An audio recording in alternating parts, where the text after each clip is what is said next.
And not only do you get Frank, but then you get which is good. I wish they would adopt some stuff that's That's the only thing that I thought you about. look at their neighborhood, it would apply well. It's not like it's like Harvard or anything like that. If you're interested. Say Rich, Joe. See, Mr. President, 7 o'clock. Bill, you missed a big re-election. Yeah. When? Take one and pass it on. Can we have one up here, please, or two up here, please, if you have enough? Okay, please rise for the Pledge of Allegiance. Call to order our regular monthly meeting for December for Board of Aldermen. Pledge allegiance to the flag of the United States of America and to the republic for which it stands, one nation, under God, indivisible, with liberty and justice for all. Thank you. Roll call. Alderman King. Here. Alderman Stowe. Here. Alderman Tripp. Here. Alderman Vaccaro. Here. Alderman Cassetti. Here. Alderman Philippone. Here. Alderman Dempsey. Alderman Kislitis. Here. Alderman Yaman. Here. Alderman Rivers. Here. Alderman O'Brien. Alderman Short. Here. Alderman Blackwell. Here. Alderman DeLisa. 11 present and 3 absent. Declare a quorum. Can I have a motion to accept previous minutes? Mr. Short, seconded by Mr. Rivers. Any discussion? All in favor, say aye. Aye. Any opposed? Abstain. 2 abstentions. Rich Castellitis and Joe Yaman. Thank you. Public session. Would anyone from the public wish to speak? Please come forward and limit our comments to 3 minutes, please. Thank you. Of course. My name is Frank Tishka. I'm going to hand out some handouts for you to review. I live at 18 Shortle Drive in Ansonia. I'm an engineer with Sikorsky Aircraft. I'm a graduate of the Federal Service Academy, where I served on the Honor Board and the Regimental Command Board. Upon graduation, I served my commitment in the United States Navy. I've served as an elected official. I handed you a letter from people from 40 years ago when I was a football coach, when we won the first state championship. I received that letter 2 years ago, 42 years. It's 42 years afterwards. I want you to see that letter. I've served on the Economic Development Commission, the Energy Board, for the last 8 years as police commissioner, and all 20 years of volunteer service to this community, where I was born and raised with my wife, Paula, who was here with one of my daughters, Jackie. In my years, I've worked closely with my colleagues on the Police Commission to support professionalism, pride, and respect in our department. We kept politics out of the department, treated the citizens of Ansonia with respect, courtesy, and I've always put the best interest of our town and our people as our #1 priority. But only recently did I learn, as a matter of fact, I learned yesterday from a third party, that I would not be reappointed to the Police Commission after 8 years of dedicated service. So my name's not even on there, and I'm being replaced, which is pretty sneaky. I didn't receive a call from the mayor's office. I didn't get any notification, which is pretty poor, why I'm not being reappointed. At the very best, this demonstrates a lack of respect from the mayor for my personal integrity and poor leadership on his part. It appears the mayor is unhappy because I did not vote to support the changing of vehicle maintenance service to the contractor that he wanted. I did not do so for 2 reasons. The current contractor's service is well regarded by departmental members, who I've asked several times, and more importantly, I would not vote to recommend a contract, if you look at items 2 and 3, that was 20% higher. The mayor supplied no legitimate reason to me 6 months ago when he called me on vacation, other than he had a problem with Frank. Now, if you look at the who's Frank on that, and that's $90 versus the other guy's $73. Now, I didn't know the other guy's name was Frank. So when this came up to the board, I said, oh, this is a no-brainer. I gave you the minutes there, too, that we should not vote for Frank because it's $90, and that's what I said. But then there was pushback, and then we tabled it, and we said there's some illegalities here. We asked the state police to get involved with this. So that's what I did. I did the right thing for the town. So I can't do anything I don't like Frank. That's not good enough. We have a city charter and a code, the law that requires city contracts be awarded on a price basis. If the qualifications and credentials are satisfactory, we have to do it that way. I'm not going to ruin 20 years of dedicated and honest volunteer public service, not counting what I did for the football program, that is something unethical or corrupt, which I think this might be. Our city does not have money to waste by choosing the high bidder on a city contract without a valid reason that meets the requirements of the city charter. I urge this board to look more carefully into this matter. The minutes are there. Take a leadership position and to do the right thing. Thank you for your time. Thank you, Frank. Would anyone else from the public wish to speak? Please come forward. Name and address, please, for the record. Mr. Mazzanti?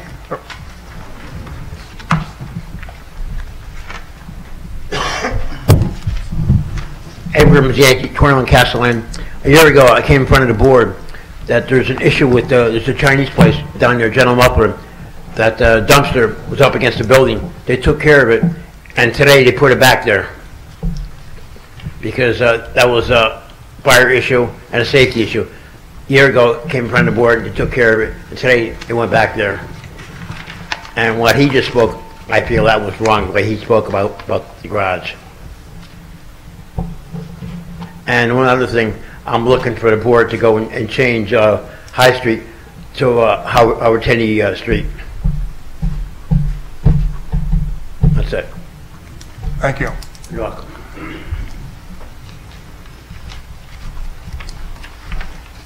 Anyone else from the public wish to speak? Any, young lady, please. Ma'am. Good evening. My name is Stacy Hudson. I live across the street at 206 Main. The reason why I'm here is because of the parking situation on Main Street. I found out that there's no parking during the winter there. I recently received a ticket for parking on the street because of the winter parking ban. And so you're required to park in one of the commuter lots. In October, my car was stolen from the commuter lot, and the officer that assisted me that day, I can't remember his name right now, told me that there had been a couple of break-ins and car thefts from that parking lot. And then told me what I found out was that there's no cameras in that parking lot. So there's no type of any security or anything like that in that lot. I was told to park closer to the ambulance house because the ambulance house has cameras that kind of face out into the direction of the parking lot, but don't get the entire parking lot. Well, I live at the other end of that block, 1, and 2, at that end of the parking lot close to the ambulance house, it's very dark. I work late. Normally I'm still at work at this time. I actually left work early to come here. So when I get home, it's anywhere between 9 and 10 o'clock, and walking across a dark parking lot is, to me, doesn't feel safe. I'm constantly, my head is always on a swivel, making sure no one's following me or that I'm being, watched or anything like that. And also it makes me nervous because the vehicle I have is the only vehicle I have, and if it gets stolen, that would then impair me going to work, which would then impair me paying my bills. So I'm proposing that maybe there's either more a security guard added or maybe just cameras so that if something does happen, you're able to see who did it, who the perpetrators are, at least to have more lighting added to the parking lot at minimum, or just to have opposite side of the street parking for Main Street so the people that live on Main Street, because I'm not alone in living on Main Street, can at least park near their homes. Especially it's winter time now, it's really cold, snow's gonna start. To walk through a blizzard from one end of the parking lot to the next, depending on where you live, is kind of a reach and difficult and very cold. I have to go out and clean my car. It takes me an extra time to just walk across the street to the parking lot. Sure. So something along those lines could happen.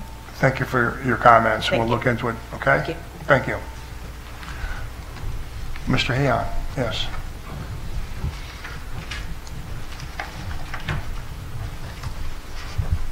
Thank you. My name is Paul Heon, and I want to speak about Frank Tishka. I have served on the Board of Police Commissioner with him for several years now, and always found him to be honest, businesslike, and very professional.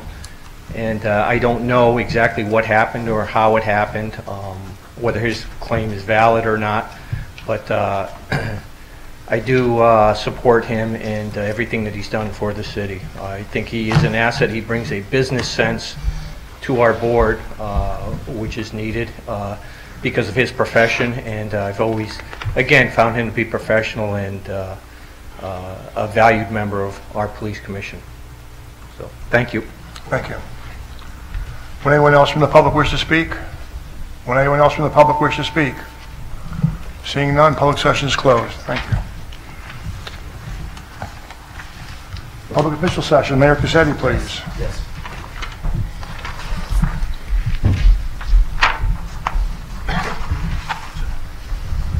Good evening, President Vaccaro, members of the Board of Aldermen, residents of the great city of Ansonia.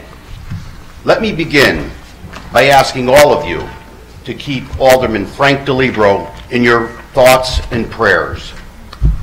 Many of you are aware that Frank has been battling a serious health issues for years, or maybe not, as Frank has never been one to complain about anything.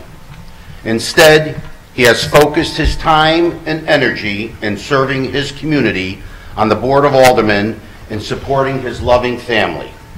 Tonight, we want Frank and his wife Tracy DeLibero to know that we are supporting them. Get better soon, Frank. It's never the same without you. Next, I want to thank Ed Musanti for his generous donation of toys to the Toys for Tots, the annual toy drive for children in need.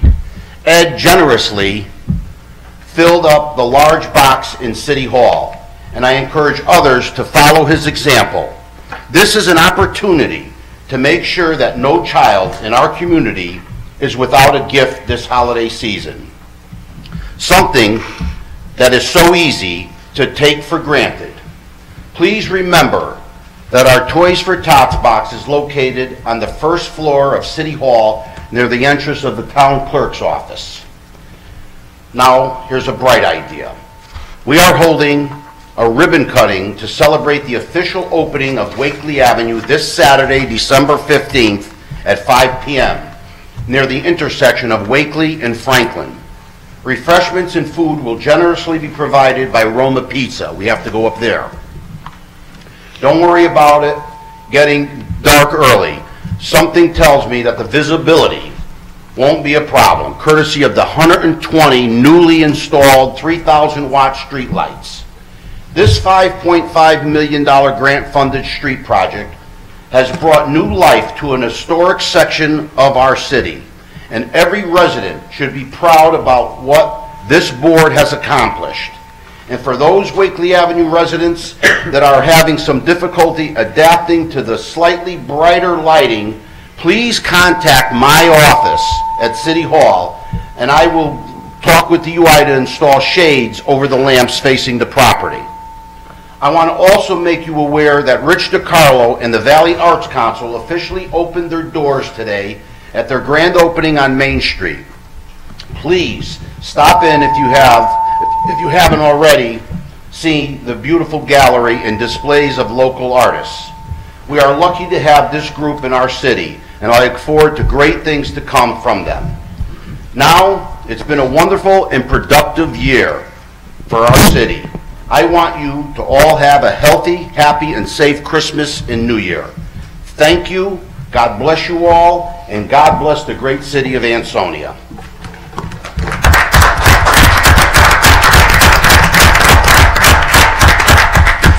Are there any questions from the Alderman for the Mayor? Corporation Counsel, Mr. Marini.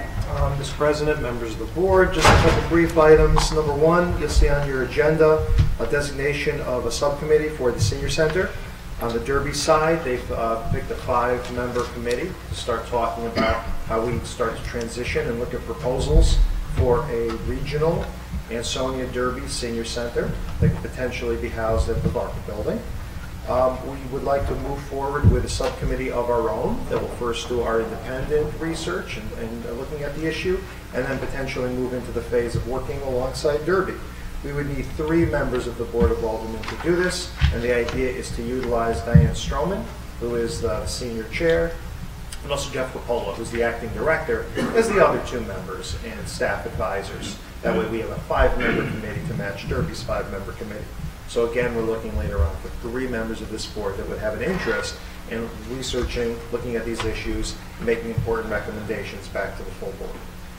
Early retirement extension. Many of our City Hall union members have asked for that offer that was authorized by this board to be extended, the deadline, to the beginning of next budget cycle, which is June of 2019.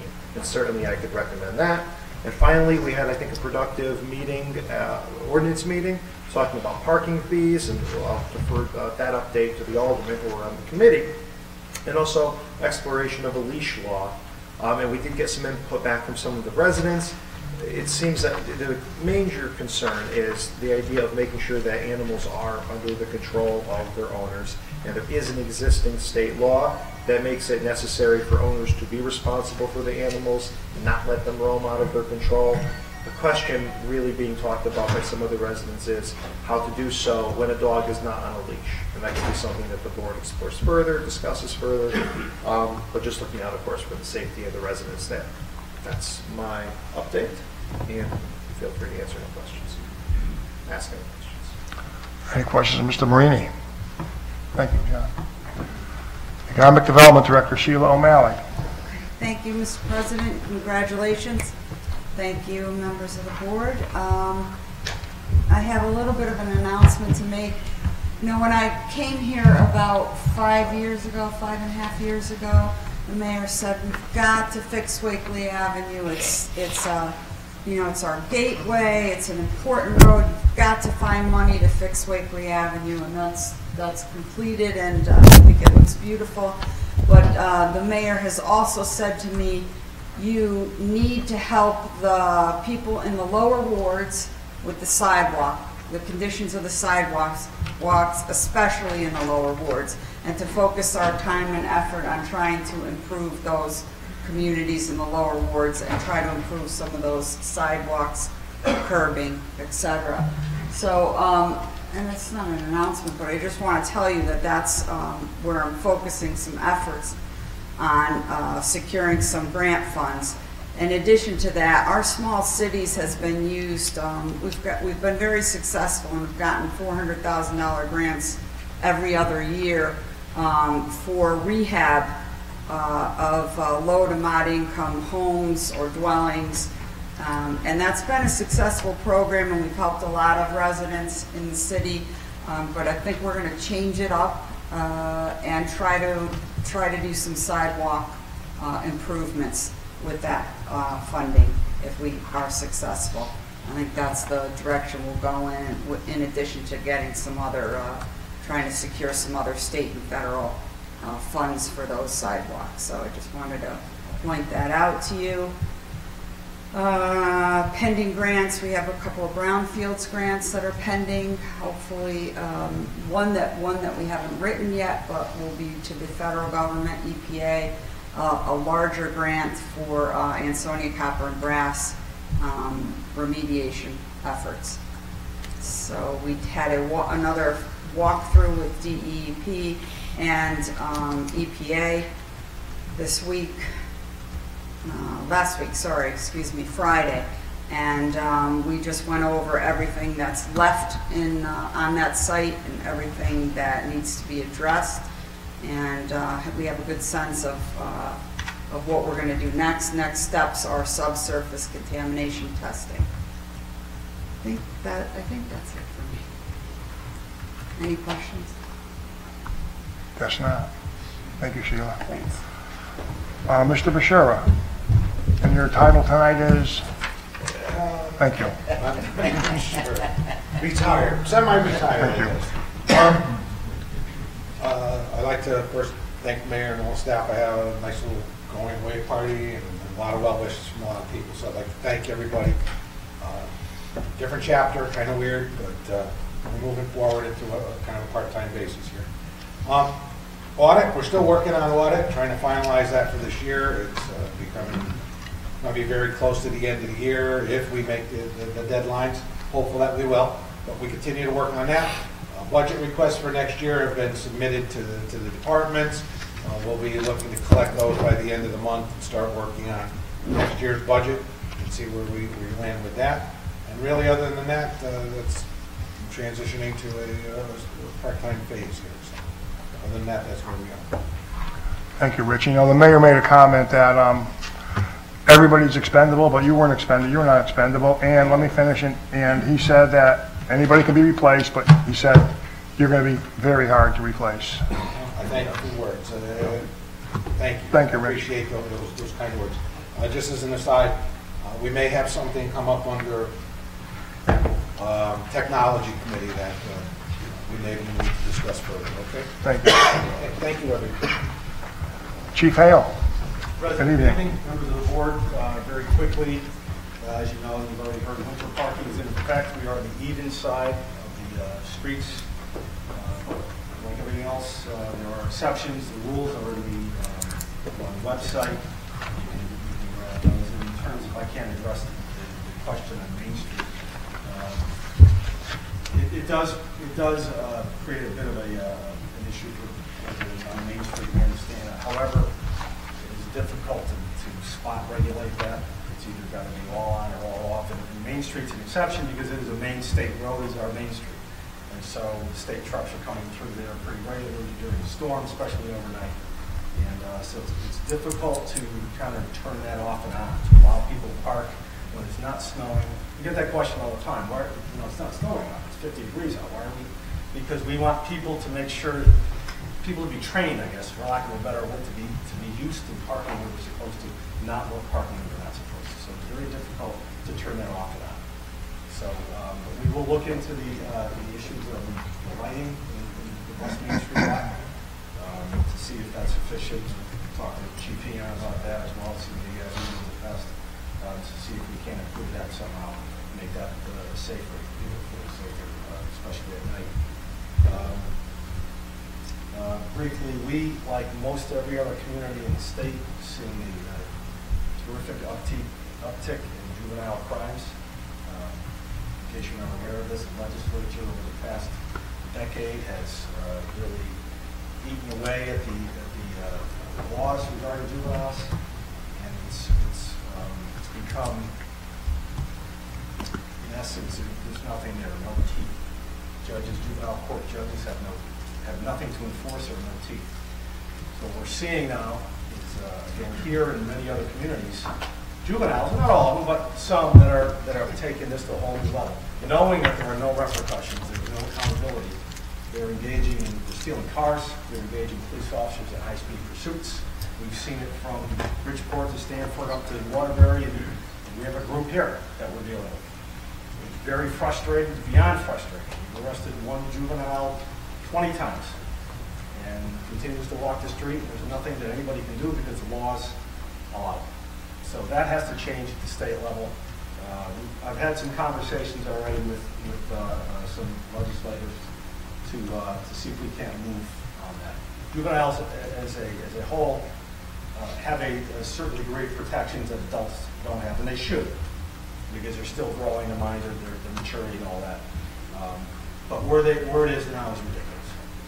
And you can read that in Hartford Current, New Haven Register. We're seeing this all over the state. And the Weathersfield is getting hit hard again with stolen cars. So this isn't graffiti on the wall or trying to exit cars. Stealing cars, going through cars. So along those lines, again, a reminder, I think it's my annual or biannual reminder to everybody to lock your cars. Take the keys. Don't leave the key fob in the car.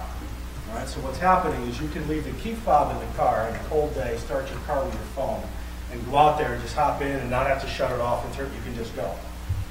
Well, that means somebody else can get in your car and do the same thing. If it's in the car, there's no longer, it's not locked down anymore. They can get in, they can go. So you have to keep that in mind. We're seeing that. Juveniles are savvy to that. They figure it out.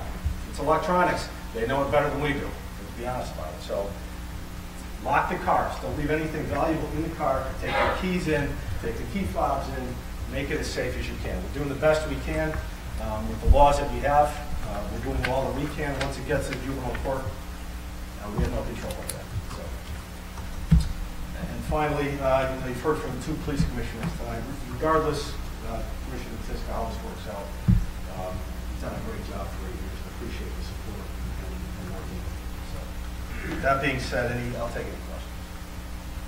Any questions for the chief? Bill?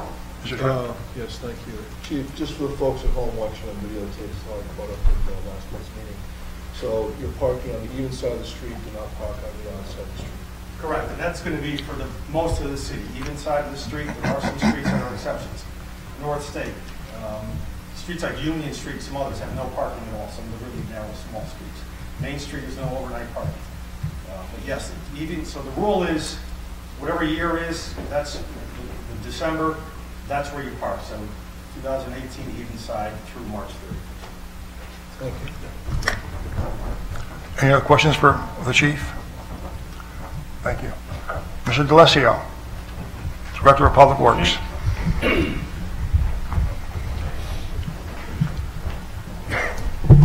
Good evening all. I'll make myself brief. Just a few things.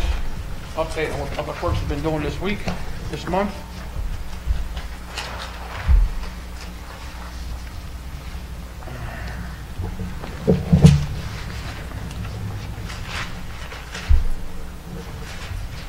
Bulk was finally finished for the season till the spring. We had about 212 bulk stops this past month. 160 bag leaf stops. I mean, it's been busy with leaves, especially. Contractors are coming in nonstop every day. Lucky we have the windrows going in the back of the treatment plant. It's keeping our leaves instead of paying for disposal. So we saved some money this year with the leaves, the amount of leaves that have been coming in. Been out Christmas decoration on Main Street. Catch basin cleanings, we had 36 cleaned out, 36 catch basins this month. Picked up papers throughout the city, patching potholes today. We're cleaning all the sewer lines on Wakely Avenue because there's been some debris that's been left in there. We had a rough weekend this past weekend with the sewer backup we had, but it's all come back together again. And I commend the guys from working since Thursday night till Monday afternoon, around the clock. Guys from WPCA, Jason St. Jakes, Mike Foreman, myself, just to keep the roads closed. The police department worked around the clock to keep the roads safe. So they all did a great job. It was 16 degrees for the whole 4 or 5 days we were out there. Finally got the flow going back, minimal damage, so we're back in order. Other than that, picking up street signs, they'll be getting installed this week. The last 4 days we were very busy, so we got the street signs that the chief wanted. I know Westfield Avenue, all that, they're all ready to go.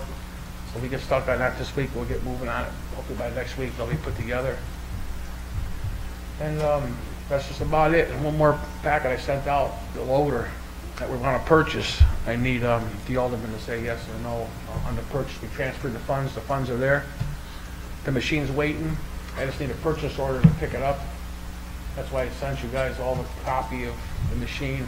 It was a $70,000 savings because of the state bid list, and there's like a 5-year warranty on the machine. So for the next 5 years, we don't pay for any repairs. You know, the machine we have right now, if we have one small issue, it could be a bearing, wheel cylinder goes.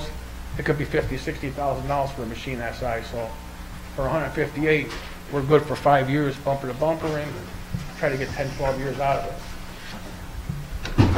That's about it. Just need you, everybody to look at the pricing and give me a vote on it. A question? Sure. Yeah, I'm just wondering, how many hours did you guys work up there on Wakely Avenue? So if you figure from 2 o'clock Thursday afternoon until Monday at 5 o'clock, non-stop, 24/7. Police officers were there around the clock for them 4 days. Public Works, WPCA, transferring waste from one catch basin to the next because it was clogged, just to keep, no damage to the residents on Wakely Avenue. There was a few that got a little sewage in their basement, so we had to stay there just to transfer the pumps, move the sewage down to Mary Street. If it wasn't, we would have had a lot of houses with sewage in it. So they rectified the problem, which they did. They're just backfilling it now. It should be asphalted tomorrow, like it never existed. But there was, 4 days of 24/7 overtime for police, public works, and WPCA. This is a bonded project, right? Yes, it is. So the financial problems that will be arise from this. Yeah, I'm won't hoping fall on the city. it shouldn't.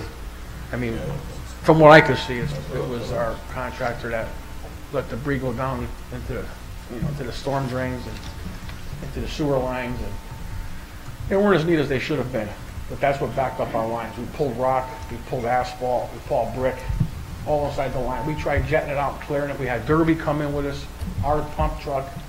So we tried for like 8 hours trying to clear the line. We couldn't get through. We were pulling a lot of brick and rock out, and that's what caused the blockage. So as of yesterday, we pulled a good-sized piece of concrete out that blocked the line. We had to replace 5 feet of it because it was stuffed solid with debris. Brennan and Frank Pepe did a great job. They had like 20-something guys around the clock, and they couldn't dig. They couldn't excavate. There was gas lines and water lines. They had to suck the dirt out with pump trucks.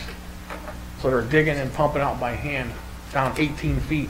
18 feet. And they had to put shoring in, trench boxes in. So it was a major job just to get to where they are. And the job's done. It's flowing beautifully. Public Works will be out there for the next couple of days clearing the line because there's still more debris from Nolan Field down to the other end.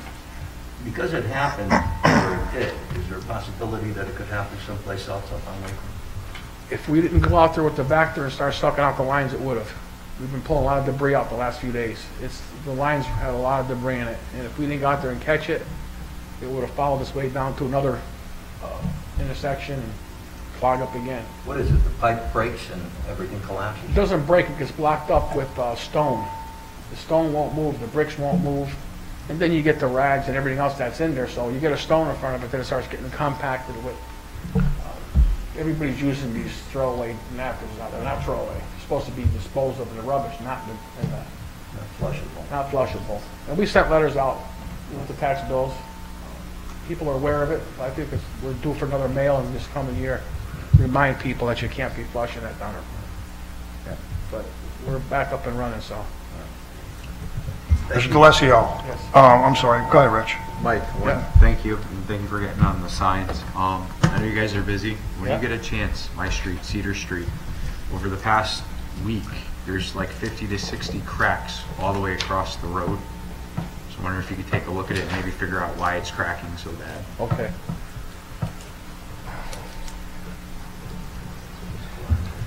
Mike, the mayor and I drove by one night, and I think residents brought the crew working pizzas. Is that right? Unbelievable. Residents were great. They come out, they gave coffee, they gave donuts, they even stopped with pizzas for the men. They were saying what a good job they were doing. There were a lot of people, unbelievable, the people that really stopped in and took care of the guys. They had truckloads of donuts and coffee and pizzas from Roma's and Sandy's and all over. A lot of nice people in the area. Great residents of Ansonia. Great. Nice job they did. Yep, appreciate it. Any other questions for Mr. DeLassio? Yes, sure. The work you guys did out by the pond house, I saw that tonight up by the road. Oh yeah, that was a lot of work. Exquisite. Thank you. Nice. Thank you. Just have one question. Yeah. Regarding the new payloader, Yeah. do we have a deal in place where they'd be able to take the old one and on trade, or are we gonna solve that ourselves, or? We're gonna try to sell it ourselves. Trade and value wasn't enough. I mean, they're gonna bring it in and they're gonna make a number on it. So Well, they'll always give a number so that they can make money on it. right. That's I mean, you can see that there was a trade and value. They want to give us like $27,000 for it, but we said no. So try to We get a can little more than that on our own. Yes. Okay. Thank you. Okay. Thanks, Mike. Thank you. Yes, Mr. Stoll. I had a couple of questions. Sorry, Mike. Sit down. What size main was that length we have? I don't think I heard you say what size. 8 inch. The loader, Richie, is there some way to allocate? How do we allocate that? Mike came last month. Well, Mike came last month to have the monies transferred from several of his projects into one to purchase the equipment. I requested that he submit to the board, as we've done with all our other referendum items, to give you the information on where we're purchasing it, that it's coming off the state bid list, and what the amounts are. So that you're authorizing him to make the specific purchase, not just transfer the monies to allow the purchase. Are we able to do that tonight? I would hope so, yes. Okay. Where does that fall into communication? Your pleasure, sure, why not? I don't know. Do we need to make a motion to do this, or what do we? Old Yeah, business? that was me. I'm requesting a motion to allow him to allow for the purchase of the loader from the specific vendor and the specific price amount for the specific piece of equipment. I'd like to make a motion that we allocate $155,724 for a bill. Lower right. Sorry, excuse me, $157,061 for a Volvo L708 wheel loader. Second, Mr. Stewart. Any discussion? All in favor, say aye. Aye. Any opposed? Motion carried unanimously. Okay, one more piece of business with Public Works. I see that there was a salary meeting. I was away at the time that there was a salary meeting and nothing got put to an end, I'll say, for lack of better words, for the raises for the foremans.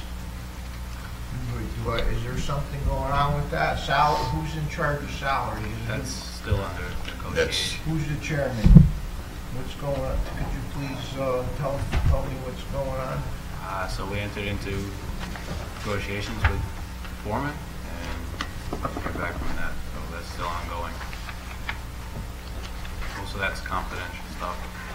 All right, so Richie is no longer with us. He's here tonight, and that's great, but he is now on, which means going to make things much more difficult with this salary. I believe Corporation Counsel, are you going to be able to take care of this? We have a proposal on the table. There was a counter made, and that's exactly where we are. Essentially, we just need one more meeting with the salary committee to be able to review that counter proposal and approve it, and then it could be recommended to the full board. And so, the latest this would come to the full board would be January. And it would be, I would recommend, if we're ready now, to have that subcommittee meet again to review the counter proposal. So when will you guys make a date?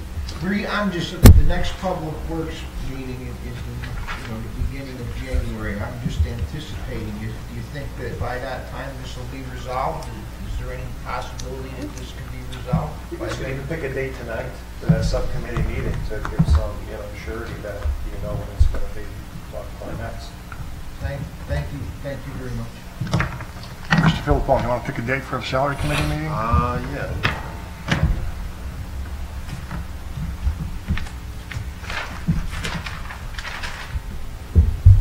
January 2nd. Good for me, I'll be there. What, Wednesday? Wednesday the 2nd, 6:30 p.m. Okay, so Wednesday the 2nd.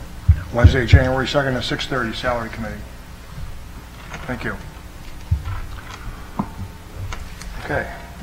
Committee reports. Before I start, I want to make a comment that the Martin Luther King Bust Committee, as well as the mayor and his staff, met. Alderman Rivers, myself, were at the meeting about 2 weeks ago, and we decided to have future meetings to discuss the location, the best possible location of the Martin Luther King bust.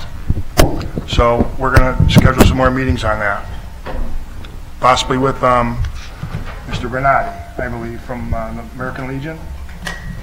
Okay. Thank you. Finance Committee. Anyone make a motion to pay all bills that found to be accurate and correct? Second.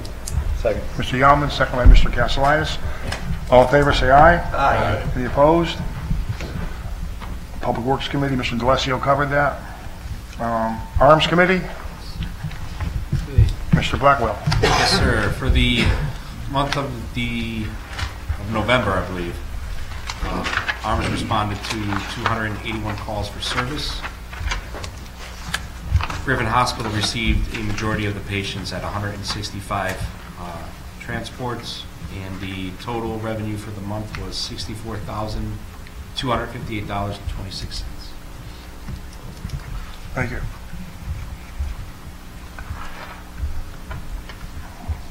Mr. Stowe, yes. Yeah, I'm just curious, you mentioned again, what was it, 200? 81. 281, and 186 were transported? Griffin received 165 of those. Yale received 15, Bridgeport Hospital received 5, St. Bees received 7, Yale New Haven Children's Hospital received 7, Yale St. Raphael's campus received 4, and the VA in West Haven also received 4. I just gave the lion's share. I got you.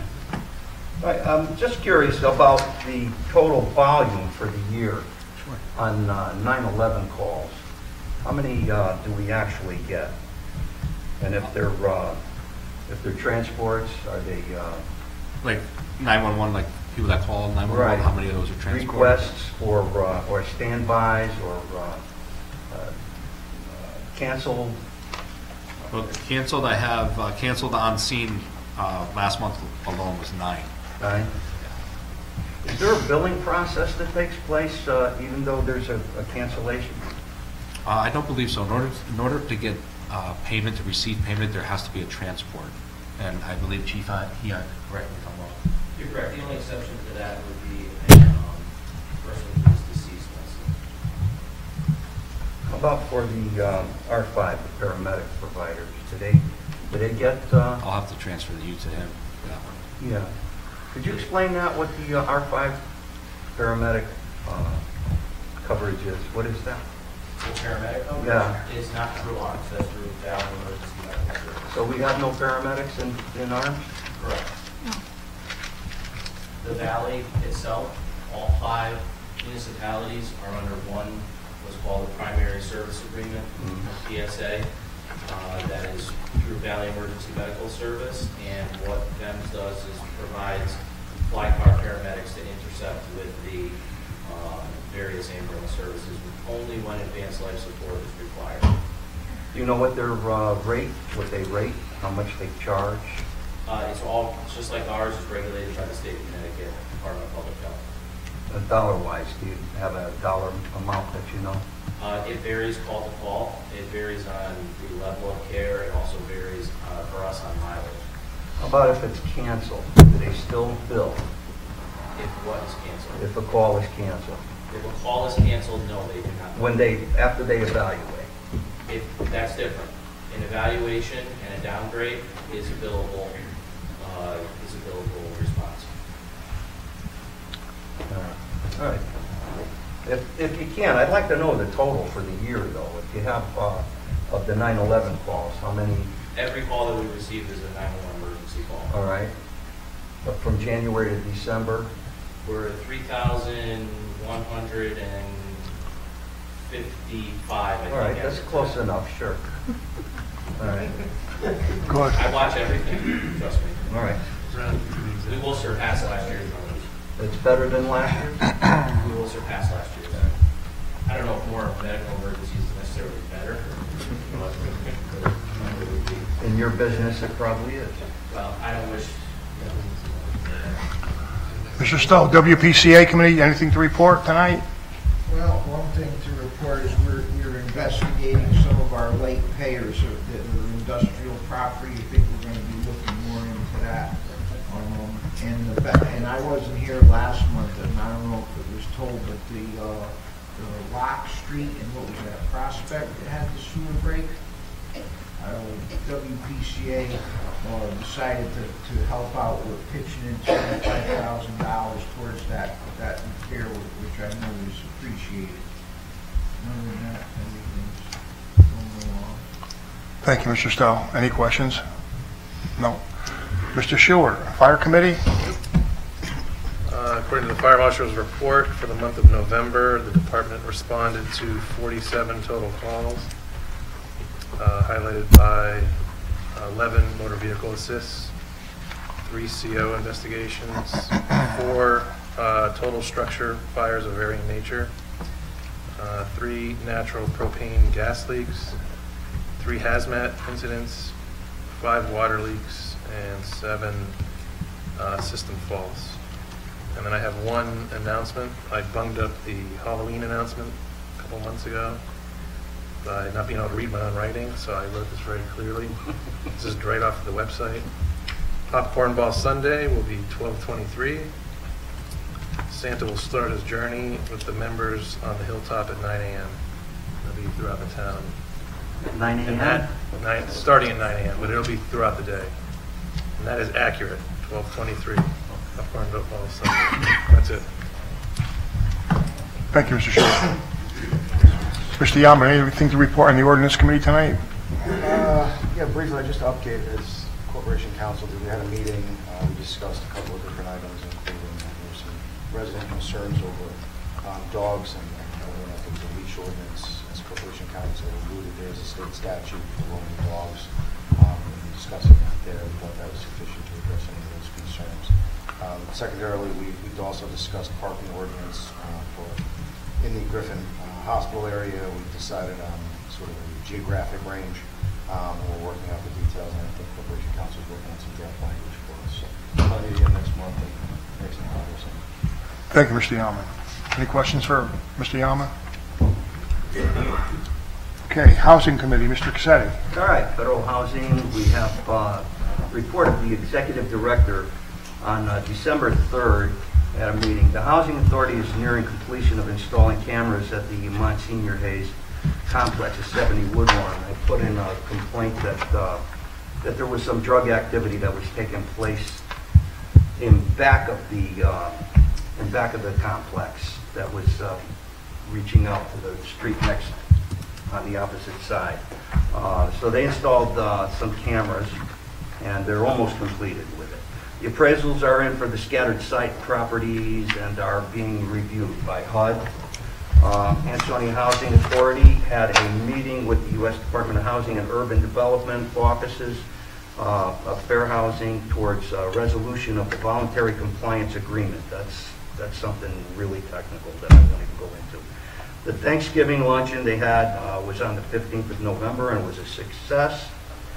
Family sufficiency grant for the next year ending has been submitted, and waiting for the drawings for the installation of the outside vented woods at 70 Woodlawn Avenue so we could take some pressure off of the fire department. That's it. Thank you. Any questions for Mr. Cassetti? Thank you. Any other committees? Mr. Stowe? Sure. I have some questions about Board of Ed. One question, we have a member here of the board, Mr. Izzo. Now, you're going to you have to do what we did earlier this evening, where you have to appoint all your people for the beginning of this new year. Is that correct? Tomorrow night is the annual organizational committee. Right. So I got a problem, and you can sure you can transfer this to the Board of Ed. At one time, they had their meeting before the Alderman meeting in the month. Most committee or commissions try to have their meetings before, so that way when you have your Alderman meeting, you're very current with what's going on. Now, I don't know what reason there was, but last year, the Board of Education decided to set their meeting behind us. So we'd have to wait, when we find something out to address it, we almost have to wait a whole month. Now, the reason that I'm making this complaint, and I'm hoping you can pass it on to the board. Can you pass this on to the board? Yeah, I mean, certainly I'm not authorized to speak on behalf of the board, Charlie. But you're on the board. Oh, yeah. No, and tomorrow night you will be able to do it. Oh, yeah, I'm happy to do it. Yeah. So I was going to suggest that you might want to put something in writing to the board president. It might be more effective, but I'm happy to relay the information for you tomorrow. I don't expect them to do anything, but please pass that on. Well, I don't. And the reason that I have the urgency of this is we have a lawsuit that's going on, and I'd like to know what goes on, as soon as possible. Now, I heard that there was some kind of our auditor is supposed to give the Board of Ed an audit. Is that correct? Mr. Marini? Is that correct? Well, there has been an audit. And it's ongoing. Okay, so Beside we, the Board of Education. do you have any information on that for us? We can say that the audit's taking longer than usual. I could have Rich talk a little more about, go into a little more detail, but the audit is not complete yet. It normally is wrapping up by this point in time. We've had some discussions with the auditor, the Board of Ed has had discussions with the auditor, and we're trying to essentially reconcile the books and close out the year in the way that we always do. Now, there was the court asked for funds to be in suspension, I'll call it. There was $500,000, something like that, that was like put in suspension, and between the end of last year to the beginning of this school year, that money, if the Board of Ed didn't have the funds to function, they would be able to be given permission to use that money. The $500,000 was a resolution by the parties at the end of the 17-18 budget year. It was agreed that the city would provide an additional $500,000 to the Board of Ed that could be spent on certain essential purchases, essential as defined in the agreement, including insurance costs. Between a certain set of dates. Payroll. Between a certain set For of the dates. 17-18 budget year. So that goes all the way into the end of this budget year. No, that was for the end of the 17-18 budget year. So where are those funds now? The audit is essentially going to tell you how the year ended. Well, shouldn't that have been put back in the contingency fund? If there's excess money on either side, it goes back into the general fund. Yeah. If there's money that wasn't spent. Right, so do you know if any of that money has been spent? Because last I knew, none of it was spent. That's exactly what we're waiting on the auditor to tell us how the year ended on both sides, both the city side and the board. Well, both nor the Board of Aldermen, as far as I know, gave permission to allocate any of that money. Is that correct? Well, the agreement was that if there was a need for essential purchases, then the money would be made available. Not that the vote would have to make it available, or the alderman would have to make it available, that it would be available. I can't tell you how the year ended up because we're waiting on the auditor to tell us that. So I can't imagine how a Board of Aldermen could not be kept up to speed with something like this. I can't imagine why. We should know, since we voted on putting that money there. How the year ended up. We were the ones that voted and a lot of us didn't want to put that much money into that suspended, place that it's in. And I believe that we should be updated possibly every month. So we don't. Does anybody here know what's going? Because I was away. Maybe something happened. Does anybody know how much money is in that account right now? I would like even the auditor to be able to, once he comes to the conclusion, to give that report to the board. I can't speak for the auditor, in other words. Well, I can't imagine that somebody could go write a check when they're supposed to have our permission to do that. And have they done that, or you don't know? At this point in time, we're waiting on the auditor to tell us. Hang on a minute. I don't want to sound repetitive, but I'm going to anyway. When or if the Board of Education took any of that money, everyone should have been notified. Because they didn't have, that money was not given to them specifically to do whatever they wanted. That money was there in case of an emergency. And it would seem to me that the city, the Board of Aldermen, and the Board of Ed should all know if there's any transactions from that funding immediately when it happens. Wouldn't you say that, Richie? I know you're not going to be here much longer. It does sound good. I'm jealous as a son of a gun. But there's a lot going on, and every time I talk, I kind of get hit on the head. So until the auditor comes through and tells us what the ultimate ending is, I would ask that you just wait, the audit hopefully will be done by the end of December. Okay. So you should, hopefully, we're gonna be in a point where we have all of the pieces of the puzzle all in one spot so that we can give you definitive answers instead of conjecture. I would like to make a motion that next month, we have, whether the auditor is finished or not, we know exactly how much funds are still available in that kitty or whatever you want to call it.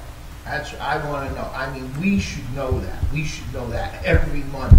There shouldn't be any question of what's going on with I'll that. second that. Okay, thank you.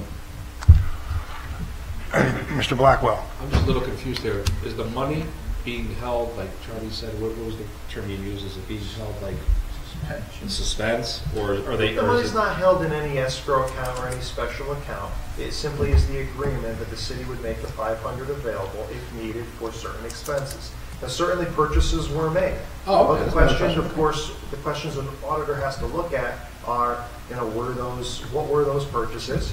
What budget year are we talking about? Are the expenses in the 17-18 budget year? Are the expenses that are properly billed to the budget year that we're in now, 18-19? And so like with the city, you really have to wait until the audit is done to show you how you ended the year. And that's for the purposes of calculation of everything.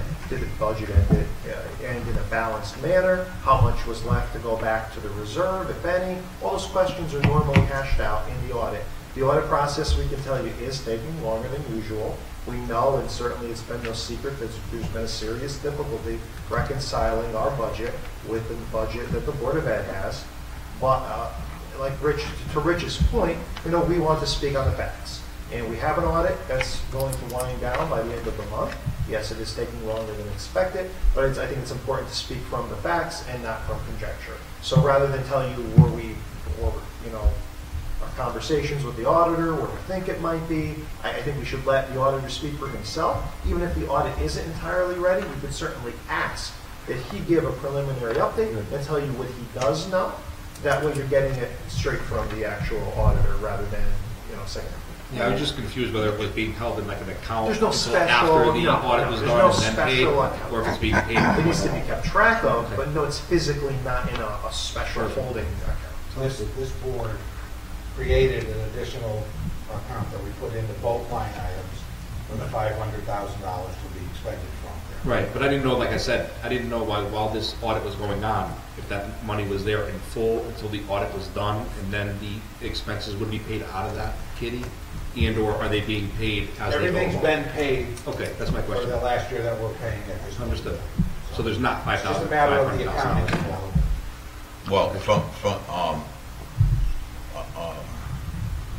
correct me if I'm wrong, but that 500,000 came with some strings attached, right? That you could only spend it for certain things. Right, correct, right? Necessities. Right, okay.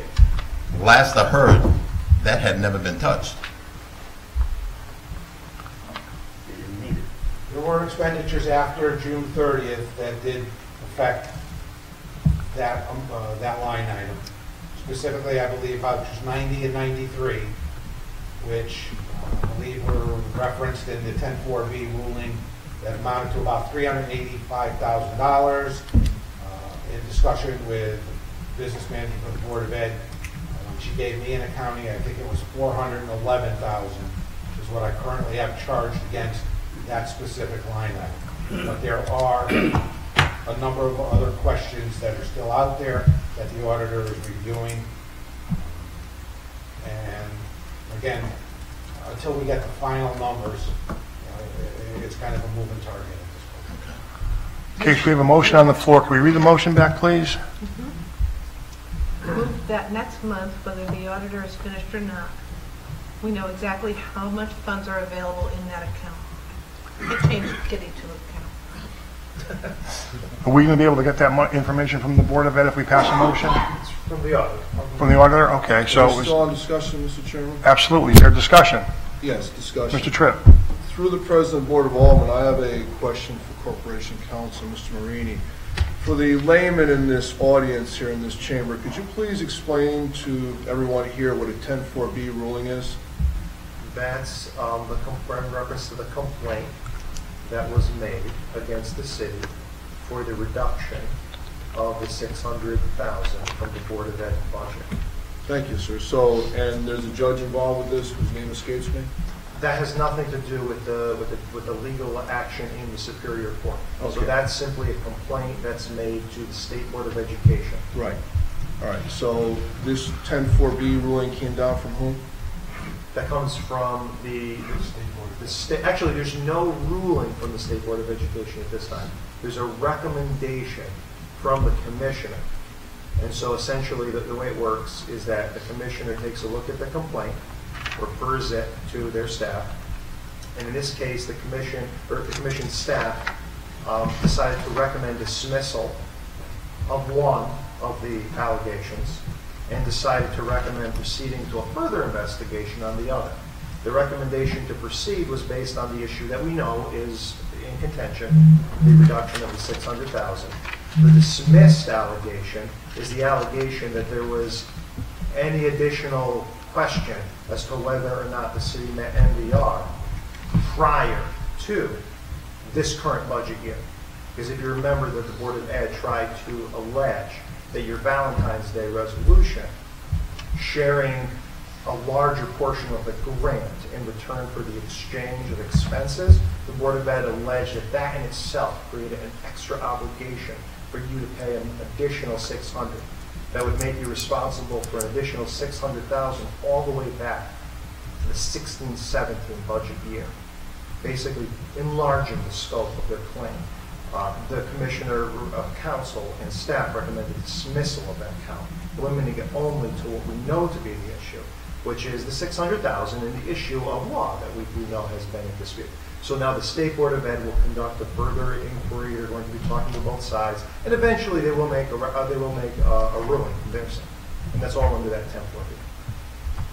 I'm not going to go down the road of what an alliance grants is and what education cost sharing is, and there is a difference between those two funding sources. I'm just talking about the $500,000. So the $500,000 was a recommendation from the State Board of Education, correct? The $500,000 that we've been talking about was the two parties agreeing on something. So the city and the Board of Ed, we were in front of, not the state, we were in front of the Superior Court. And remember, it was a motion for emergency relief that the Board of Ed had brought, saying we need additional funding, otherwise the 17-18 budget year cannot end properly. And the parties agreed to provide, that the city would provide an additional $500,000, so long as the $500,000 was spent on necessities only as defined. So, as you said, this agreement was decided in a Superior Court, yes, in a courtroom with all the parties there. So it wasn't just the benevolence of the city of Ansonia. This is something that was decided in Superior Court, correct? It was an agreement of both the city and the Board of Ed to compromise that the $500,000 would be additionally available for necessities. So, because this Board of Aldermen decided to pull back $600,000 from the Board of Education, the Superior Court decision made there was to put back in $500,000. No, the Superior Court never made a decision. We were in front of the Superior Court, and instead of proceeding to the hearing, actually this Board of Aldermen made a decision in agreement with, working with the Board of Ed to compromise on $500,000.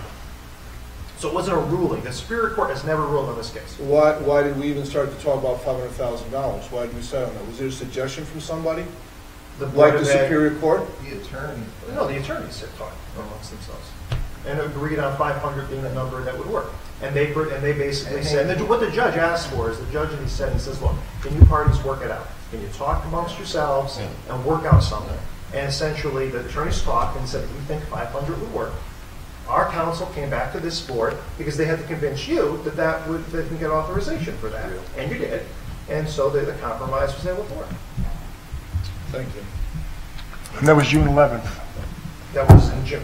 Yes. Okay. Motion on the floor. Any other discussion? Mr. Stowe. I don't understand if or who is supposed to be able to allocate that money. Board of Ed cannot just go in it and take the money out, and neither can the city. I mean, the Board of Aldermen. It's like a vote. when Bo allocates money out, I mean, and then we either approve it or don't approve it. And this, we have never seen any asking of approvals from us since that money has been put in that. In much the same way, if a department, say the Board of Education has a budget, they don't ask for permission for every single thing they do. Once they know they have the budget, they keep track of that internally, and they spend the money as if they had the budget. Similar situation here. They would have been able to internally document that they had an additional $500 for necessities, and it was their obligation to make sure that the money they were spending was on the necessities, and that it wasn't any more than $500,000. The audit is simply a way of the auditor to take a look and basically report what was done and how they ended the year. We don't have that because there has been an issue with the city reconciling its numbers with the Board of Ed's numbers. That's the two auditors. To your question, though, it was brought to this board as a vote request to increase the line item by $500,000, taking the money out of the reserve. With the conditions. With the conditions. And the date, which I'm not sure, was the beginning of this school year. That money was for the 17-18 school year. June 12th to the end last of the last fiscal year. Not till June of this coming next year. No. So it's passed. The appropriate authority was granted, the allocation of the additional $500 was given, and of course the understanding was now that their budget is $500,000 higher, with the caveat that the spending on that $500 had to be for necessities. In your asking, and it's completely understandable, how did it all end up? Well, we have to tell you that the audit taking longer than expected, and that will tell us how it ended up. So they went, I keep asking this question, they have gone into that money, have never asked us to allocate any of it. It was allocated. And You already allocated, Joe. So it's considered that it's allocated, but it doesn't follow the guidelines. You want to make sure, you want to know what of it was spent, and did it follow the guidelines, and those questions are entirely And then the other legitimate, thing but that we was, can't answer them without the audit. The other thing that was mentioned about this when this happened was, don't count on if you go and spend this $500,000 that you're going to have a $500,000 increase for next year's budget, school budget. It was agreed that this 500 would not affect the minimum budget requirement, or MBR. So you're exactly right. Our dispute over what the MBR should be is exactly what Alderman Tripp referenced with the 10-4B, and also what's in the Superior Court. And the question all boils down to 18-19, this budget year, what should that minimum budget be? Should it be what it is right now, or should it be $600,000 higher? Hindsight's 2020. We should have been getting memos every month. That's what should have been on every month. Remember that the city of Ansonia has had difficulties reconciling its numbers with the Board of Education numbers. So, speaking for the defense and the finance, it hasn't been that simple. I think what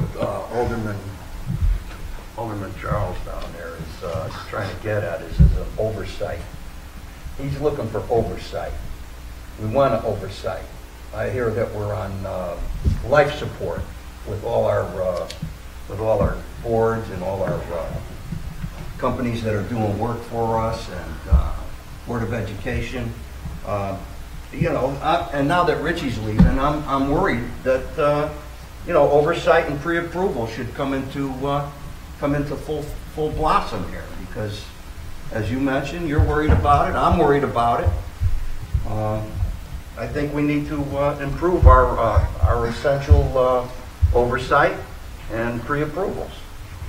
Well, the auditor's report and Mr. Stowe's motion, we're going to get some information shortly. So I have a motion on the floor. Any other discussion? Yes. Well, Mr. Tripp. All right. Once again, I'm a little bit confused here because I'm hearing the word oversight.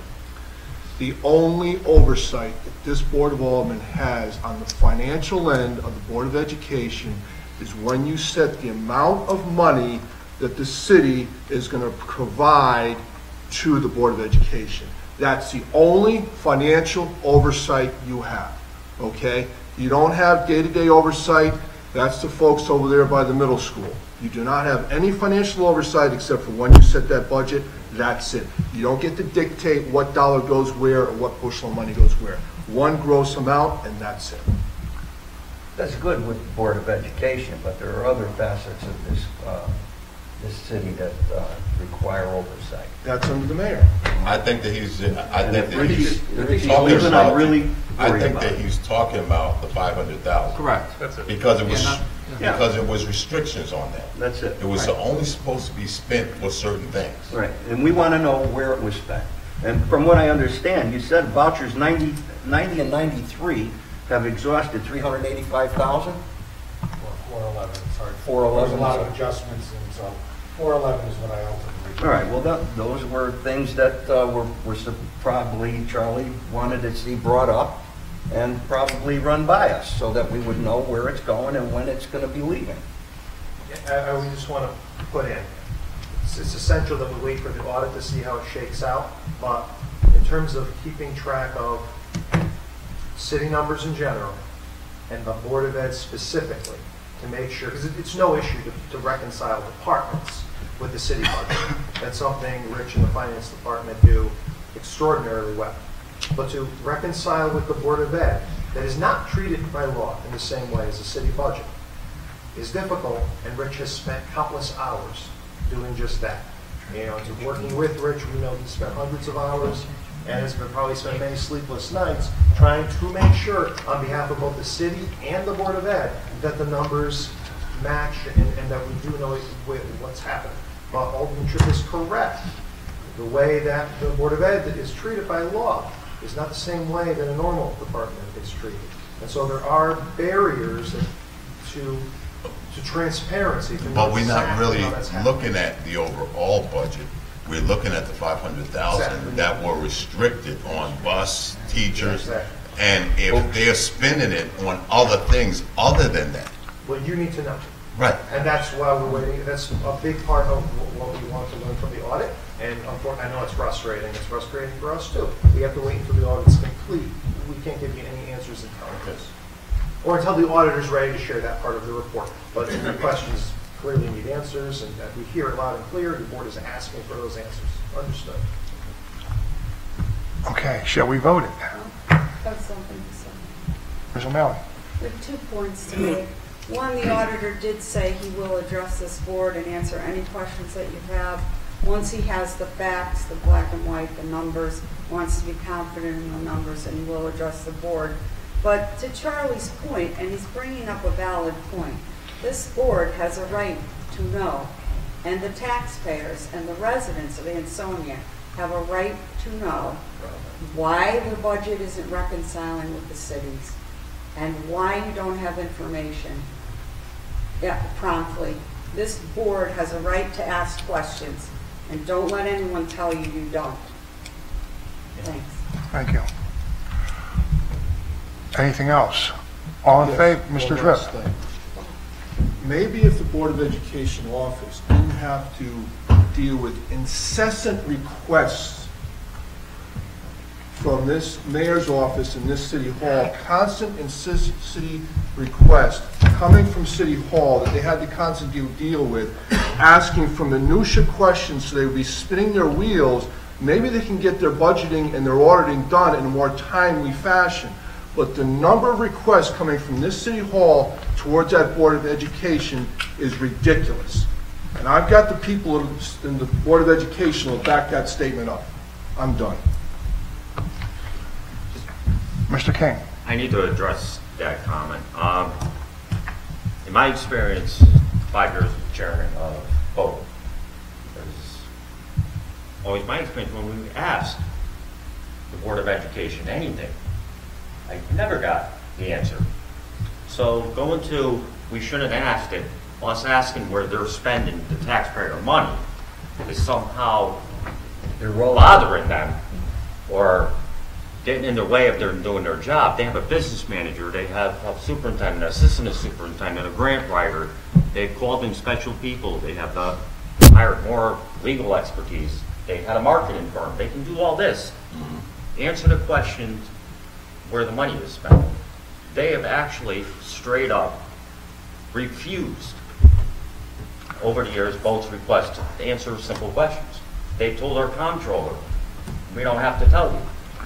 I believe a couple of years ago, they told us, well, we'd be happy to go over our records with you between the hours of 12 and 2 on this particular Wednesday, if it's not raining. I mean, they're the ones that put these obstacles and these barriers in the way. We will get the answers from the auditor, but this process is the same as any other thing. Vote approves the money. It's accepted, passed on by the Board of Aldermen, and like any other department, they're going to spend what they need.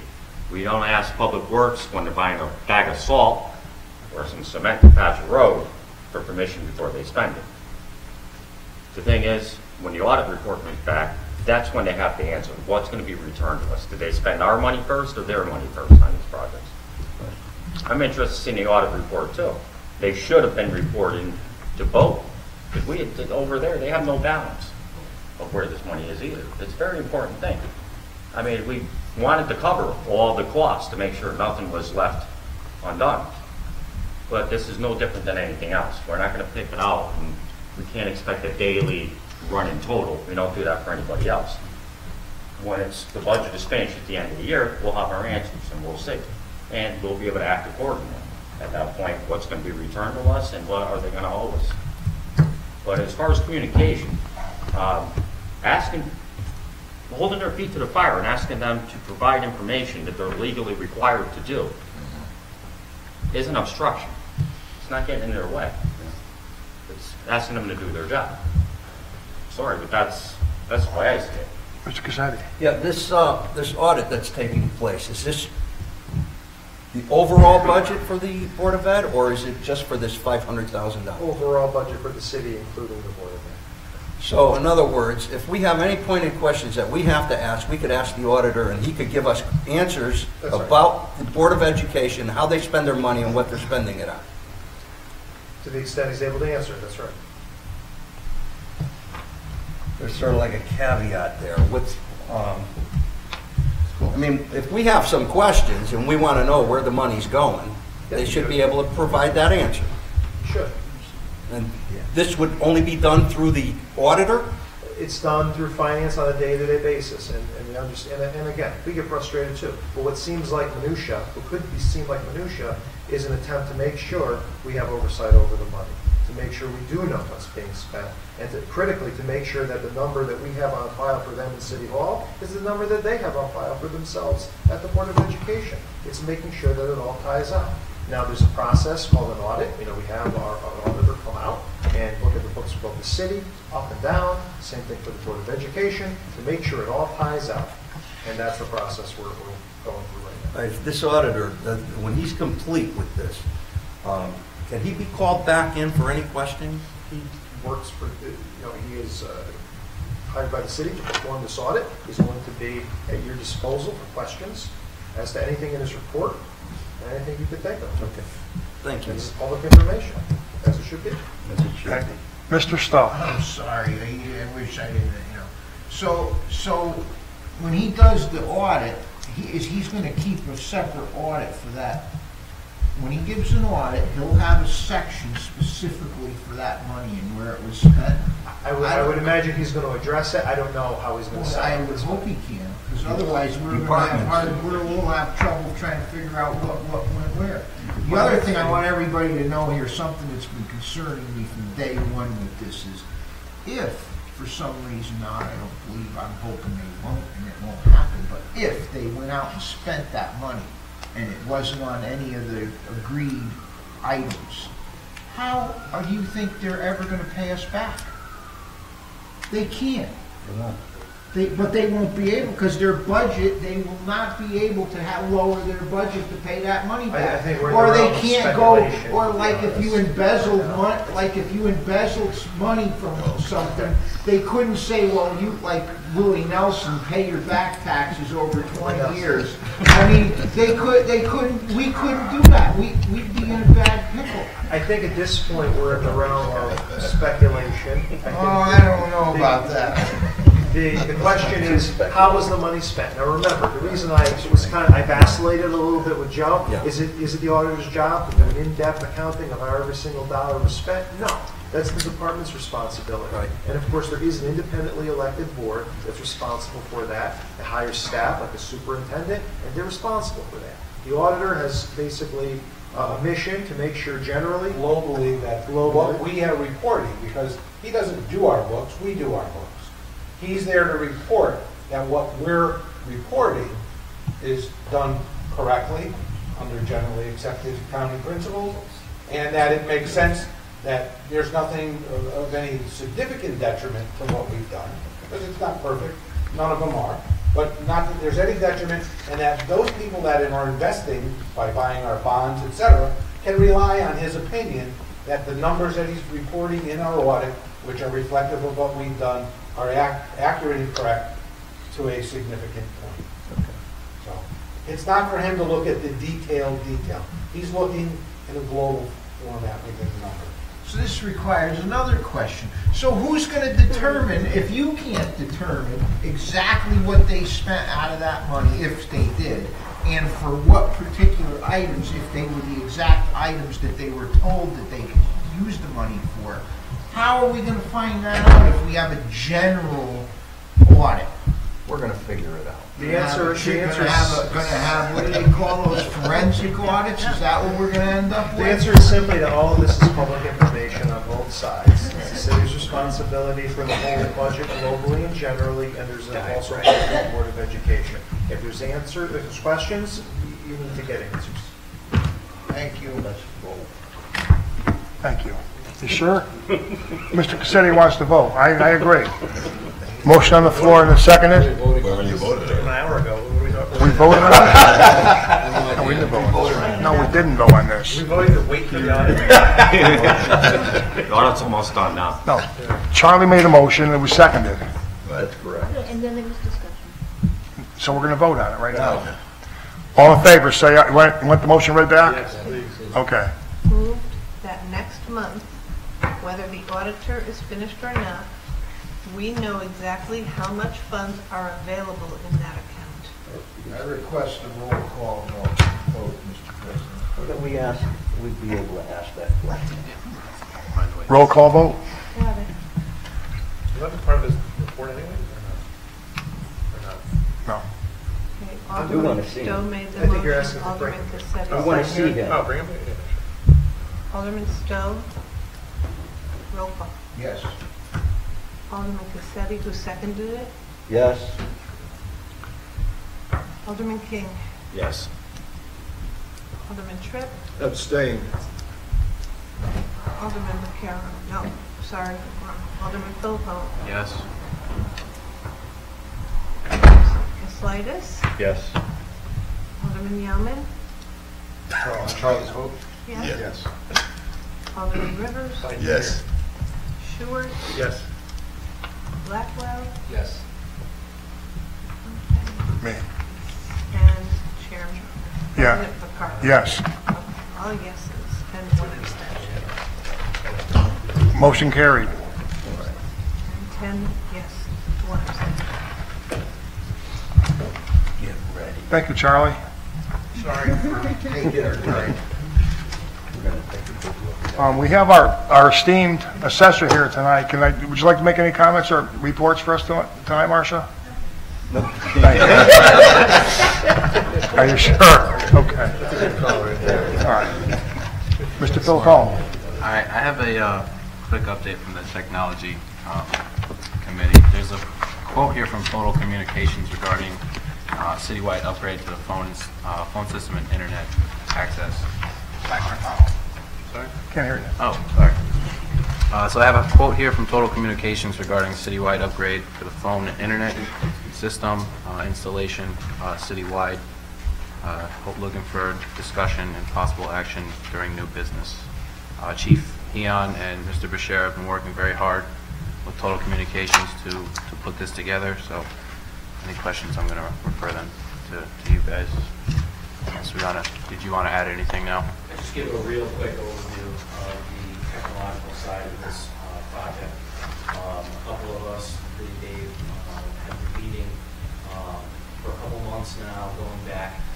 have a great need in the city for a new phone system. There's departments that don't have a phone system. There's this building here that has an archaic phone system that just moving an office creates, I can tell you, an absolute mess to try and figure out where the lines are going. So in addition to upgrading technology, we're also making the employees and the departments more accessible to the public, which is a big goal that we started with this project. So going back a couple of years, Rich started a project of running in a fiber line to try and connect the buildings via networking and run it up to Ansonia High School. That's in place. There's strategic drops throughout the run for the various city buildings to start networking our buildings together. And also what we can do with that is instead of having individual internet at every building, we only need to have one internet service provider to provide all that. And we can start networking these buildings and bringing the communications back through City Hall. And this is a major step in that direction. So just a quick overview. This is a VoIP phone system, voice over internet protocol. The communications between the phones run on our internal network, and all the buildings talk to each other through the fiber. And then they go out through what's called SIP lines. And there's going to be 25 of those lines located here and 25 of those lines located at 2 Elm Street. And what that basically gives us is the capability of fielding 50 outside calls throughout the phone system. So if it's a busy day at City Hall and all 25 lines are being used and line 26 goes to dial out, it's going to pick a SIP trunk from the police department from 2 Elm Street. So we have a very good thing with that. The other thing is, in this day and age, people aren't married to their desks anymore. This is going to make it capable for a user to put their office phone on an app on their cell phone, receive phone calls, make phone calls from their business line, which would be a great help with police officers who can retrieve their voicemails externally, return phone calls externally, things like that.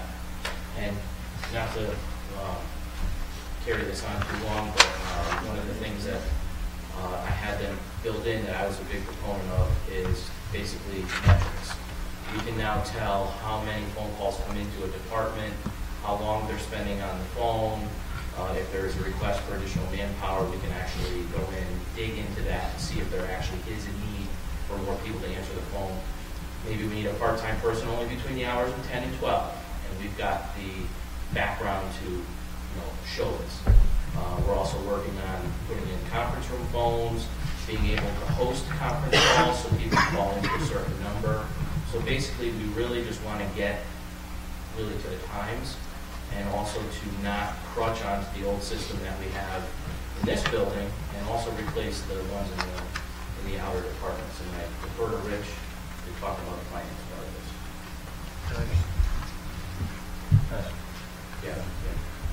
Mr. Yeoman. In terms of the, I think it's important to explain though, with the 50 SIP trunk pads, that's the number of active lines that you can have. It doesn't define the number of phone numbers that you can have within the system. Correct. So you can have multiple phones, so we can have, there can be 400 extensions used within the system. It's only 50 active lines can be going at the same time, and they'll roll over between Elm Street and here, so to keep the flow and make sure that those lines are open. I think we don't want people to think that we're restricted to 50 phone numbers. That's the way it used to be. But with the VoIP systems, you can actually expand that to multiples of 10. Yes, and I left out a very huge part of this.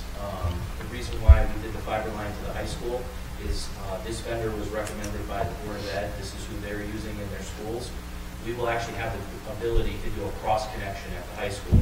So we will be able to basically intercom call, not even calling out any phone between the Board of Ed and the city side, and be able to realize if they call 911 or they call emergency, we can actually, right now we see it as, if the call's coming from Prendergast School, we see it as 59 Finney Street. Well, that's great. There's probably 150 phones in that school.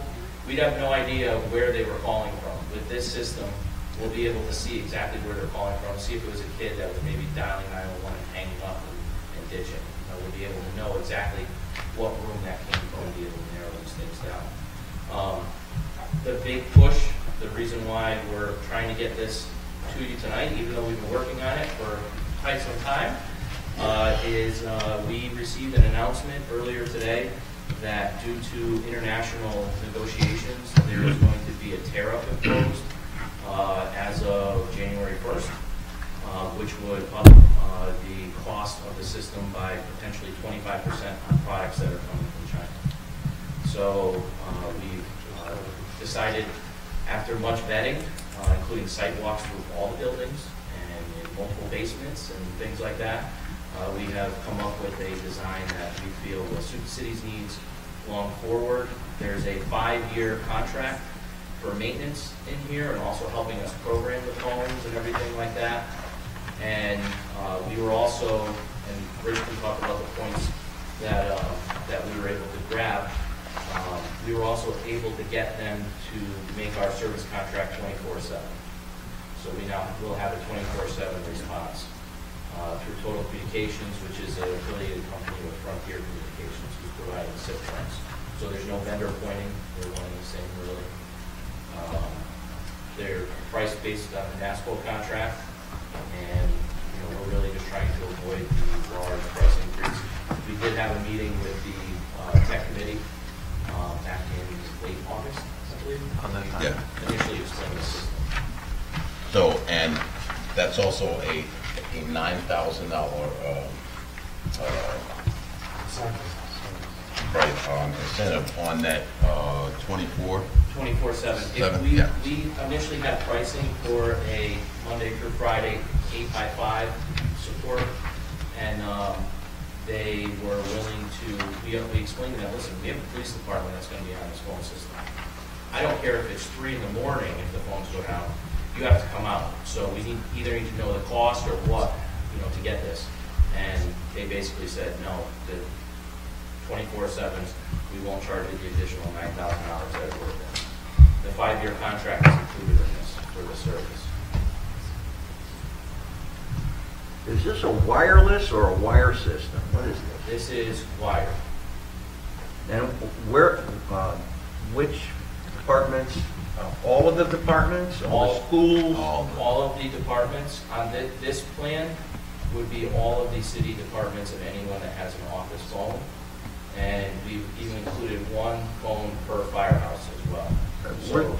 Where's it going to be central? Is there a central location? So there's survivability amongst the buildings. So, for instance, we have a phone system at the library. Even if they lose connectivity, they will still be able to call out on their phone. They'll still be able to call out right now. We're going to leave a backup line in place for them to go out. We're also not putting fax machines and alarm systems on this. So there is redundancy, and then the 2 main brains of the system, one will be located here at City Hall, the other one will be located at 2 Elm Street for now, at the PD. And if those 2 lose communications, they will still operate independently as well. Are we getting the new police department There are up to speed on that? There are strategic drops put in, but the building is not conducive to put anything in at this time. But this would be carried over. It would be carried over. Is that all part of the price? No. So it'd be an additional cost? I'm sure that would be, I can't speak for the building committee, but we don't know where offices and where everything are going to be. The physical phones can come with them, but as far as the wiring and stuff in the building, that's going to be something that will have to be taken up when they get to that point in the building. And one of the good things would be, the scenario here is that the data drops, which will probably be Cat 6 in the new building, and we're using Cat 5, Cat 5e. The way this is set up, you plug your phone into your data drop, and you plug your computer into the back of your phone. The connectivity flows through it, so that you're not really, right now I have 2 data drops and a phone drop in every connection in City Hall. That kind of goes away because we're using now the Internet Protocol or the voice over IP to use for the phone system, so it's really going out over the Internet wiring as opposed to hard copper wiring like the old phone systems. And just as I understand it, this is plug and play, so the phone is programmed to the particular user, so I can unplug it here, take it down the street, plug it in, it's still my number, still programmed to me. As long as it's in the network, yep. Right, That's the yes. that's the Right. ideal part. You can also make it so you can log out of a phone and someone else can log into it. So if someone's filling in for the day in a different office, they can log in with their normal. The possibilities, I can't even, and Dave, we've been at these meetings, the possibilities are just endless. It's just a matter of getting started and getting, to that point. And realize, Rich, how old is our system here? 96, when we renovated the building for some of it, I believe the Magic came in about 99 from our own system. Public Works is even older. We don't even have one in ours. It's a regular answering machine. There's, we're good. Are you training the staff on this? So there is administrator training, and then there will be user training. And the way that we would be rolling this out strategically, building by building, department by department. Great. Because there's a lot of work before this too. There's phone trees, so auto attendant answers, things like that. There's just a lot of stuff. Endless possibilities with it. Good.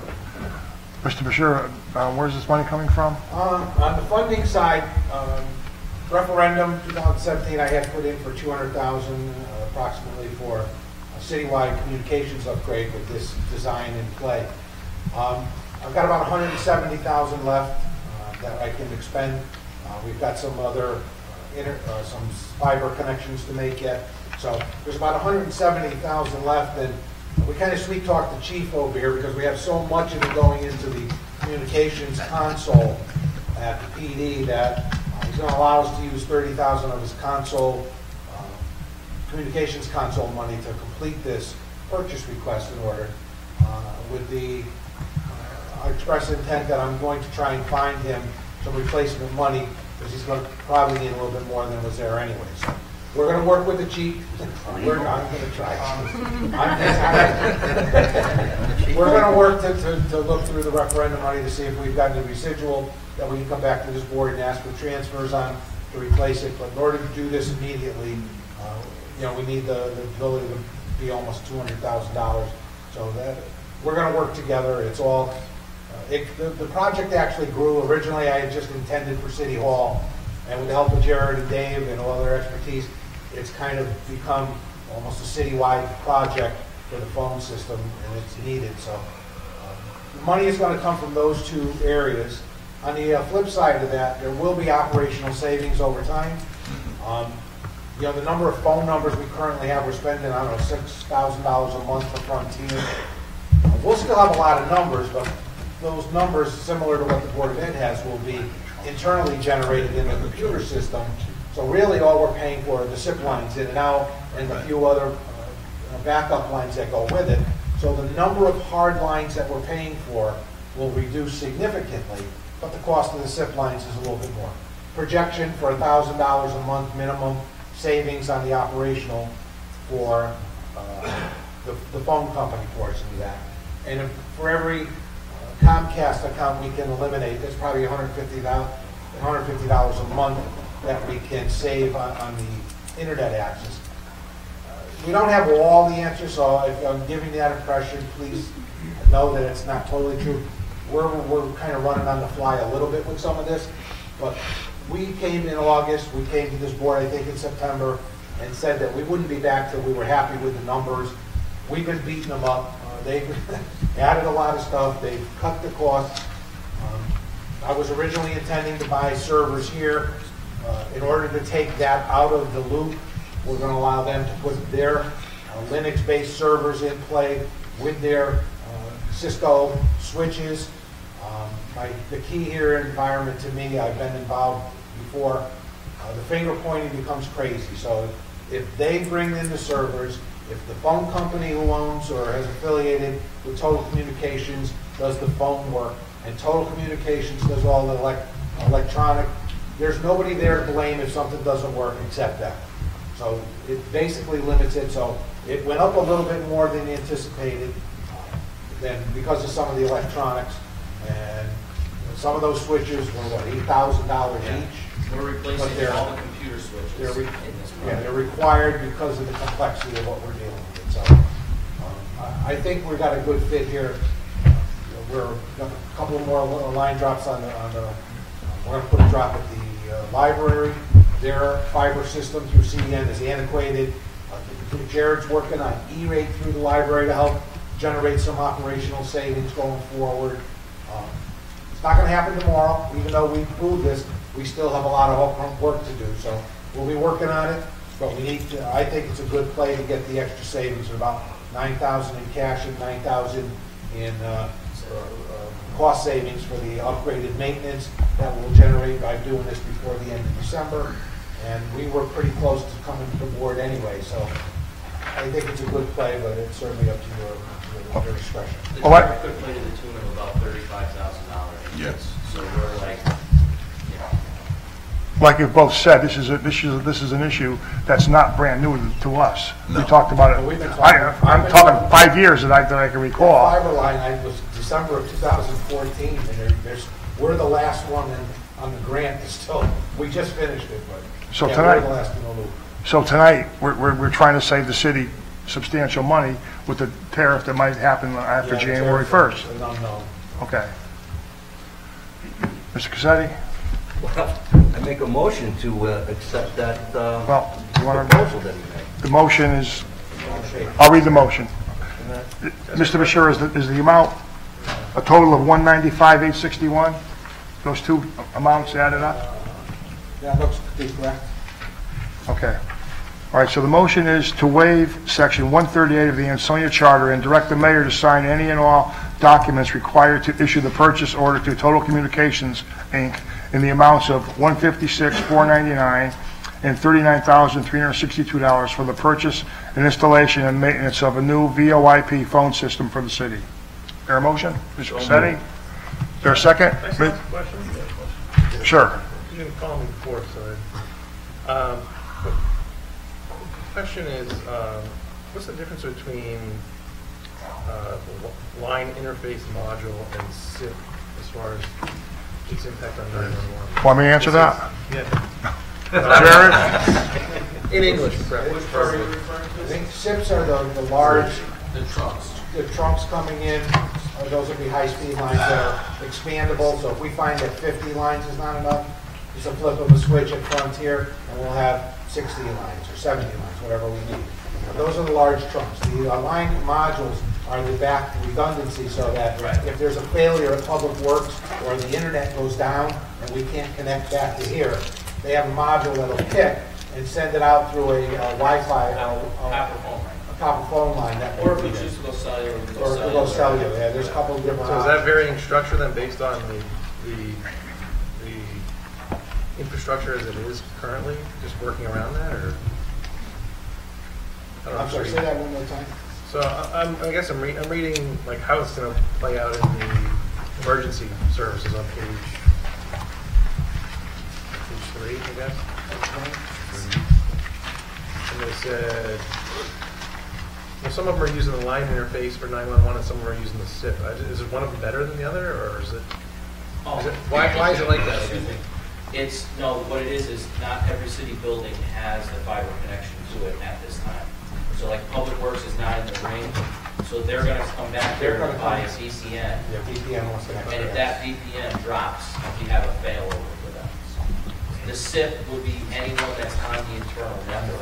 That's going to be connected on the fiber link. Okay. We just don't have some of the outlying buildings connected yet. We're still working on building that system. Thank you. That's a good question. Yeah. That's a good answer, Mark. I know. Mr. Rivers? Do you have a question? A second. Second. Okay, great. Any other discussion?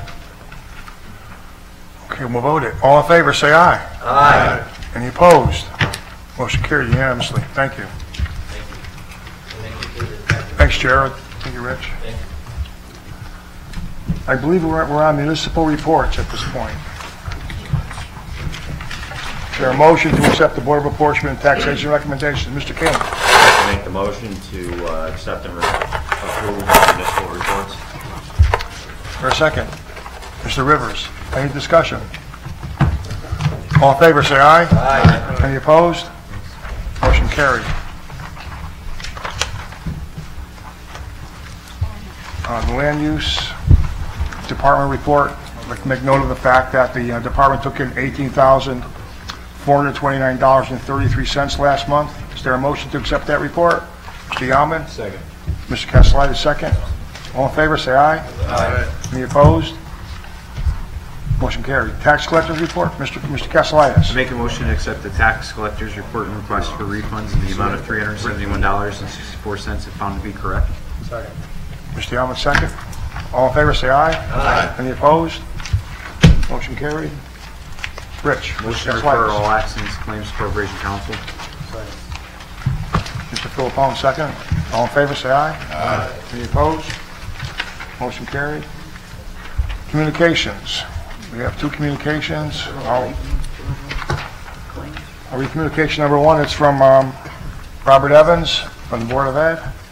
The Ansonia Board of Education was approved in the bond referendum for the purchase of equipment in the amount of $75,000. Whenever possible, we prefer to solicit vehicles off of the State of Connecticut contract. Pursuant to State of Connecticut Department of Administrative Services, Contract 10 PSX 0239, Supplement number 58, price structure will be purchasing a Ford F-550 pickup / dump truck and truck accessories in the amount of $55,547.28.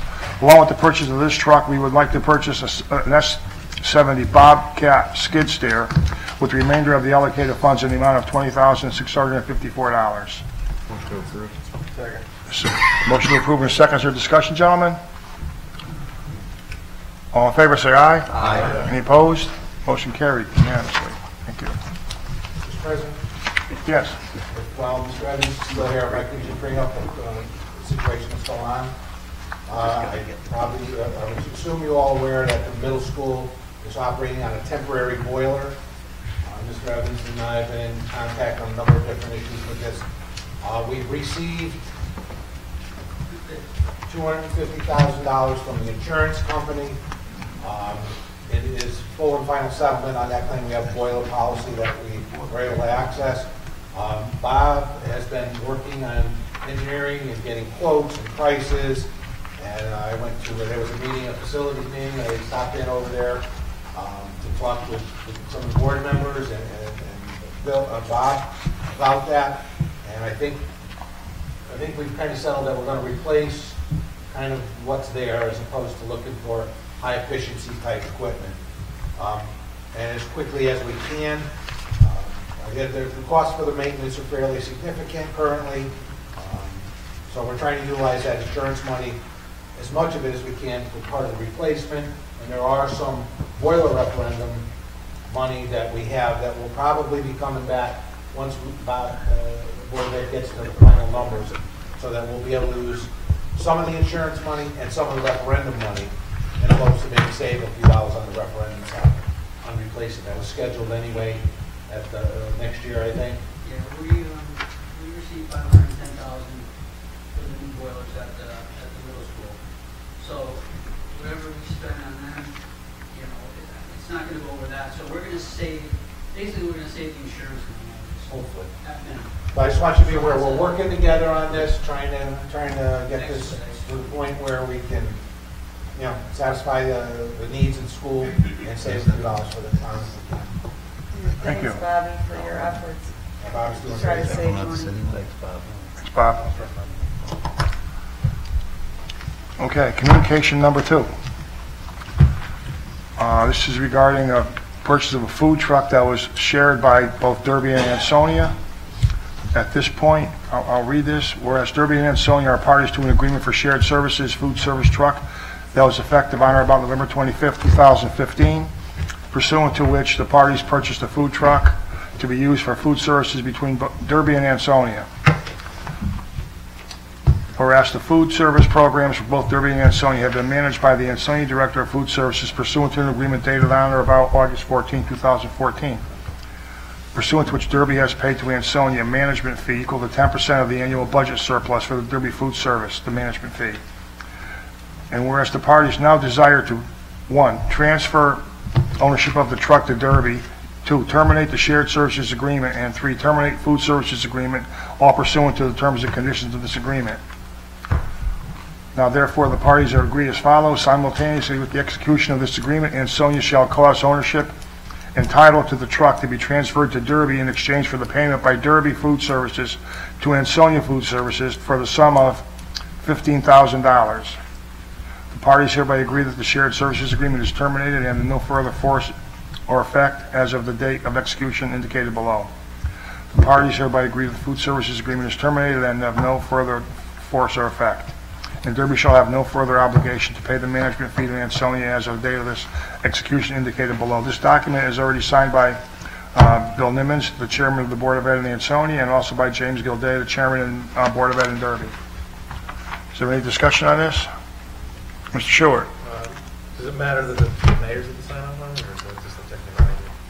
I believe we're going to authorize the mayor to sign it tonight. Gentlemen, any other discussion? Mr. Stowe. Does anyone know why that this shared service is no longer helping us, the Ansonia? Does anyone here have a clue why that is? Mr. Yarman.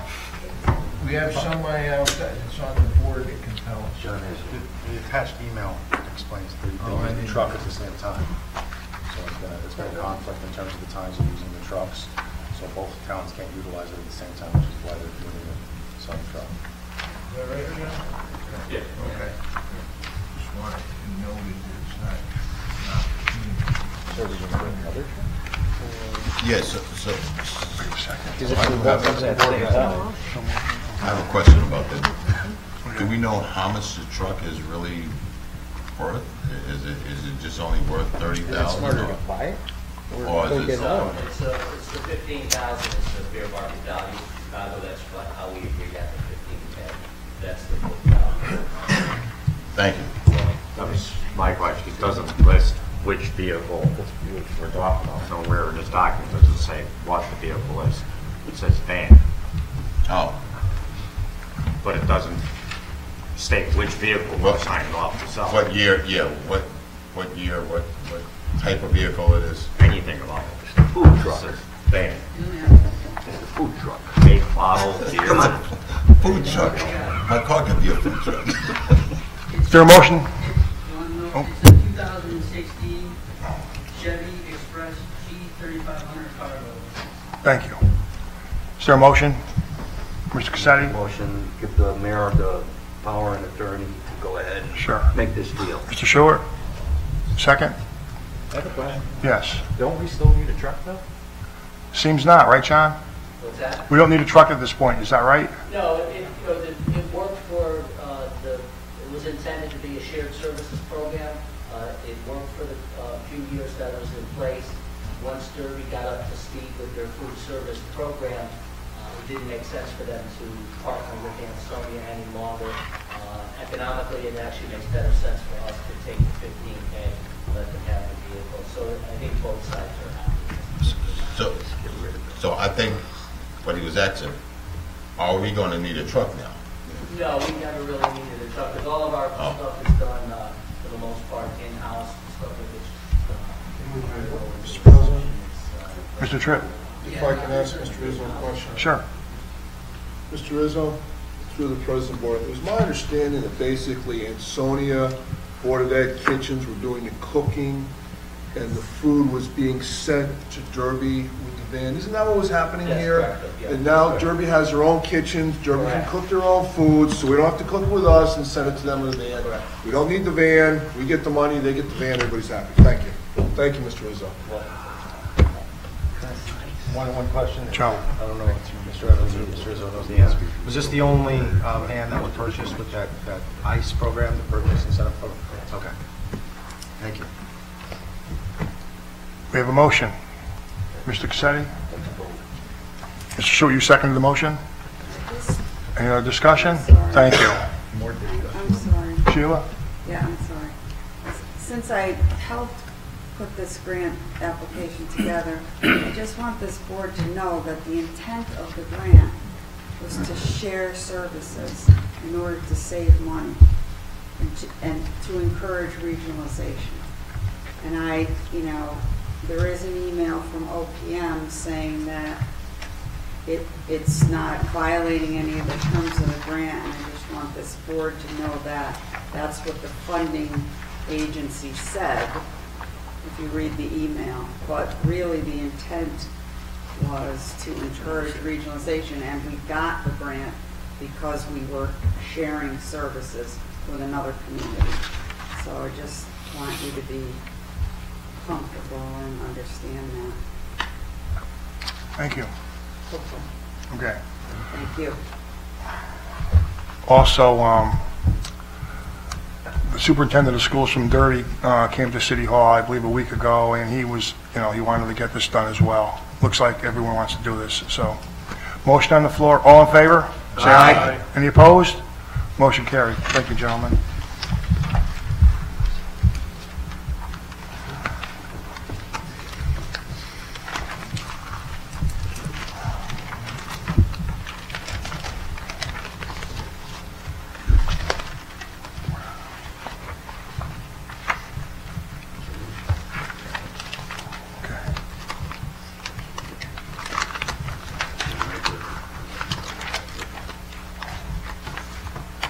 Looks like we have a short agenda tonight, right? Okay. There are no resolutions, no resignations tonight. There are appointments. Board of Assessment Appeals to a 2-year term. I'll read the names. Michelle Libby, Republican, 256 North State Street. Sue Nargi, unaffiliated, 8 Bend Street. Patricia Fears, Republican, 28 West Brookside Avenue. And Florence Camilleri, Democrat, 160 O'Neill's Court. We have a motion to appoint these people. To Joe Yaman, second by Mr. Cassetti. Any discussion? All in favor, say aye. Aye. Any opposed? Motion carried. The next is the library board. I want to make one note that scratch the name Joanne Sazat, number 2 on the list. She indicated that she didn't want to be reappointed. So we have the name of Tamara Shashevsky, Republican, 6 Fairview Street, Ansonia. And Sue Bahoon, Democrat, 25 Kendall Avenue, Ansonia. And Violet O'Donnell, Democrat, 18 Finney Street, Ansonia. Do I have a motion to appoint these citizens? Mr. King? I'll make the motion. Second by Mr. Castellitis. All in favor, say aye. Aye. Any opposed? Next, the Board of Police Commissioners. Can we split this one up, please? Sure. We have John Tarr, unaffiliated, 30 of the Roba Terrace, Ansonia, Connecticut, to a term to expire 12/31/20. All in favor, say aye. Or need a motion? Motion for, okay, Mr. Yaman, seconded by Mr. Philippone. Discussion? All in favor, say aye. Yes, Rich? I have just a statement I want to make. I've never seen somebody on boards and commissions be removed without being talked to. I don't have the mayor here to ask him why. So for the reason of splitting this up is I'm voting no on this one. The other two I'm fine with, but I would like kind of an explanation. Without the explanation, the answer is no. Okay.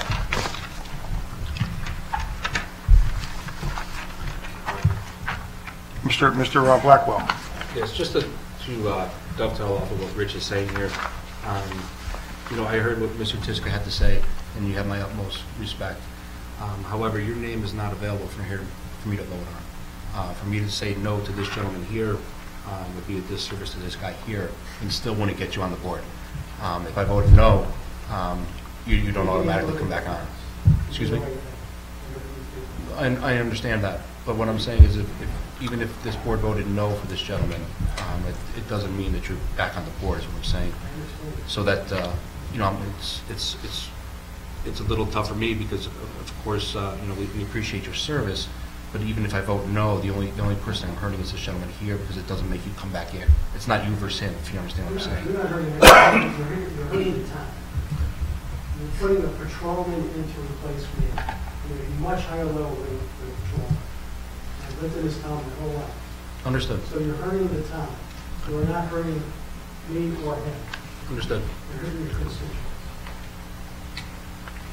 That's why I'm here to talk about it. So is what you're asking for? It's very hard for somebody that's been a chief for 30 years, a lieutenant like my uncle Mike Kennedy was to have a patrolman, have them report to a patrolman. It just doesn't work.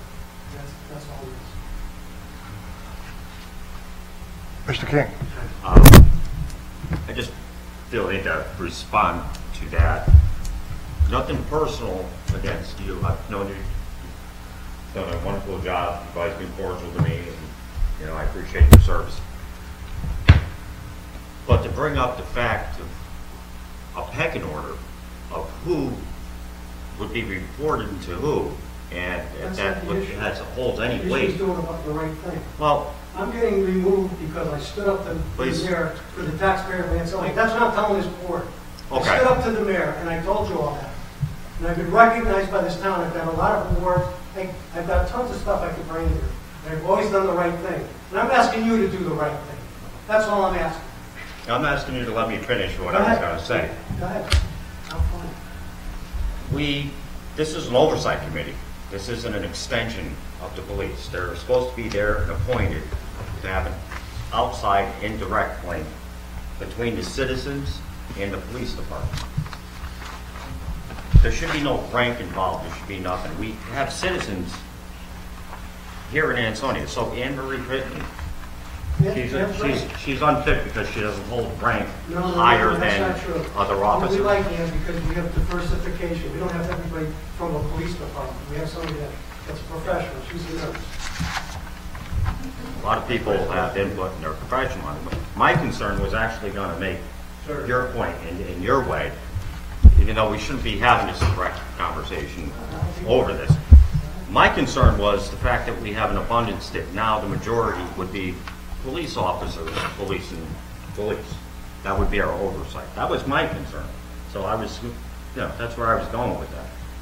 But to say that there would be a disrespect for any civilian or any other resident, that they don't have a right to sit on a board, ask questions, do their job, look out for their fellow citizens, that's like saying any member of the Board of Aldermen, you're going to pick apart what somebody does for a living or how they conduct business. It has nothing to do with what we're here for. It works because everyone is from different backgrounds. I mean, I don't have anything against it personally. As Alderman Blackwell said, you vote no on one, which I'm not 100% on, there's going to be another name. When we vote that down, there's going to be another name. Mr. President, can we proceed with a roll call vote, please? I'm with Mr. Tripp. Oh, yes, I was done. Thank you. Thank you. Are you done, Mr. King? Yes, sir. Mr. Stowe? Yes, Frankie's done spectacular work, and there's no question that you should be back there, in my eyes, as long as you want to be there. I've been here long enough to understand how things work without getting in the dirt or mud involved in this. And there was one time we had a similar situation like this, and what ends up happening is that if the mayor chooses, he can veto anything we do. We could put you back on. So I'm just, for my own, I'm only speaking for myself, for the, trying to stay together and follow what the mayor wants, because this is what the mayor wants. It's not what I want, it's not what you want. This is what he and I don't know why he chose this other fellow over you, and it really, doesn't matter, because something that Dave said, which is true in the end, it's going to happen anyway, no matter what we do. So I said, I don't really know you that good, but I know you good enough from what I've seen, and there's no question of your integrity and what you can do. And I read this, and I wish I didn't read it all, because there's stuff there that bothers me, but I know that there's nothing I can do to change what's going to happen. That's all I got to say. Mr. Tripp called for a roll call vote. Oil change and brakes. All right, Mr. Bizzanti, thank you. Public session? We're going to be roll call vote, Mr. Tripp, is that right? Yes, please. Is there a second on that? Okay, so Alderman Yalman made the motion. Alderman Philippone seconded it. So roll call vote, Yalman? Yeah. Philippone? Yes. King? Yes. Stowe, Yes. Tripp, No. Cassetti, Yes. Kaslitis, No. Rivers, Yes. Short, Yes. Blackwell, Yes. and Vaccaro. Yes. So, 9 yes, 2. Motion carried. Anne Marie Pitney, Democrat, 159 Pulaski Highway, and Paul Heon, Republican, 12 White Oak Road. Motion to approve. Second by Mr. Yaman. All in favor, say aye. Aye. Any opposed? Motion carried.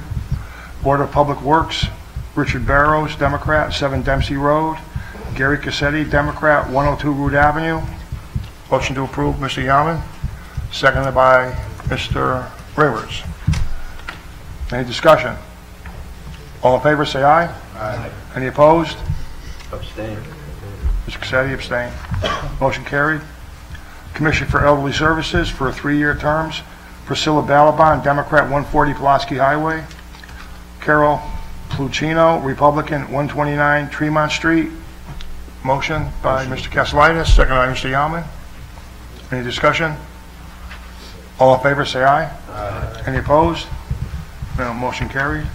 Economic Development, 5-year term. William Lineski, unaffiliated, 93 Jackson Street. Mr. Schubert, second by Mr. Rivers. All in favor, say aye. Aye. Any opposed? Historic District Commission, 5-year term. Helen Petak, Democrat, 112 East Street. Motion to approve. Mr. Kaslitis, second by Mr. Yaman. All in favor, say aye. Aye. Any opposed? Inland Wetlands Commission, 2-year terms. Robert Sobolewski, Republican, 26 North Prospect Street. And John Jones, Democrat, 92 Ford Street. Mr. Yaman. Second. Second by Mr. Kaslitis. Discussion? All in favor, say aye. Aye. Any opposed? Motion carried. Planning and Zoning, William Malerba, unaffiliated, 145 Myrtle Avenue. Motion to approve. Mr. Filippone and Mr. Cassetti. All in favor, say aye. Aye. Any opposed? Motion carried. Police Building Committee, John Izzo, Republican, 12 Shortell Drive. Mr. Filippone, second by Mr. King. All in favor, say aye. Aye. Any opposed? Motion carried. Thank you. Recreation Commission, Steve Sobolewski, unaffiliated, 93 North Prospect Street. Mr. Kaslitis, seconded by Mr. Yaman. All in favor, say aye. Aye. Any opposed? Motion carried. Abstain? Motion carried. Zoning Board of Appeals for a 5-year term, Robert Sobolewski, Republican, 26 North Prospect Street. Mr. Schubert and Mr. Rivers. All in favor, say aye. Aye. Any opposed? Motion carried. That takes care of the appointments. Ordinance, nothing on the ordinance agenda for tonight. Under new business, we have the designation of the Senior Center Subcommittee for the Board of Aldermen. Mr. Marini, do you want to speak on the... I would like 3 members that are interested in working with Diane Stroman, Jeff Capola, and of course, city staff at exploring options, possibilities for a regional senior center with Derby, and who looking forward, would be willing to meet with the Derby group. This is a So you would like 3 names? 3, so we can match 5 for 5. Jeff Capola, and for the purpose of the subcommittee, you don't need to name them. They could simply be staff that's working along with the committee. Okay. But I need 3 that you'd like, who would be most interested? Need them And tonight? available. Want them tonight? That would be good. Thank you. Gentlemen, for your discussion, who would like to be on this committee? I would. Mr. King? Myself? And anyone else? Anyone? Well, it's a very exciting project, right? I can see that. Regional Senior Center. Mr. Yalman. Mr. Yalman. We got him. So we have our 3. Got those names?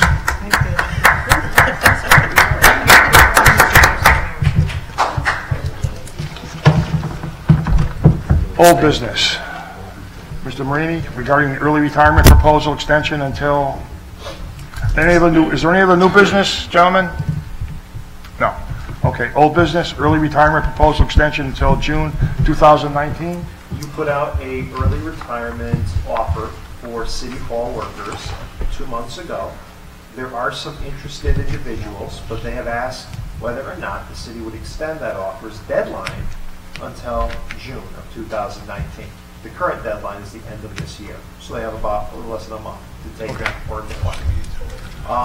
I would recommend that it be extended, because not only may those people be interested in taking it, there may be some additional interest that comes with it. The way it works is what goes for one has to go for all, so if you extend the offer, you have to do it across the board. All it would take is a vote of the board, and we could simply amend the agreement and tell the union that they have until June to decide. Thank you. Make a motion to amend the agreement to extend it to... Motion by Mr. Yaman, second by Mr. Rivers. Discussion, gentlemen? Is this a one-time offer? Until June of 2019. Until June. Okay. June 30th? So June 30th. June 30th, John? Yeah, that's fine. Any other discussion, gentlemen? All in favor, say aye. Aye. Any opposed? Motion carried. Any other old business? Do we have to go into, Mr. Bashir? If I could, I'd like to just bring up one thing from last month. Mr. Plesio had requested a transfer from referendum line items, and it was a total of $157,000. I believe this is the way it was worded, but the real transfers were $27,000 from the Mason dump truck and $31,000 from the John Deere into the line item tractor with the roadside machine. I'm requesting that, I've sent it to Trish and asked them to approve modifying that original request that stated $150,000, which was the total that will land in the account needed to buy the machine, that the transfer be recorded as provided. And we'll send that again next month as part of the package also. If we can make that so it's in the minutes showing the actual amounts of the transfers. We have a motion to put that in the minutes. Mr. Yaman and Mr. Rivers, second. All in favor, say aye. Aye. Any opposed? Thank you very Motion much. carried. Thanks, Rich. Motion to adjourn, Mr. Yaman. Mr. Rivers, seconded. All in favor, say aye. Aye. Any opposed? Meeting adjourned.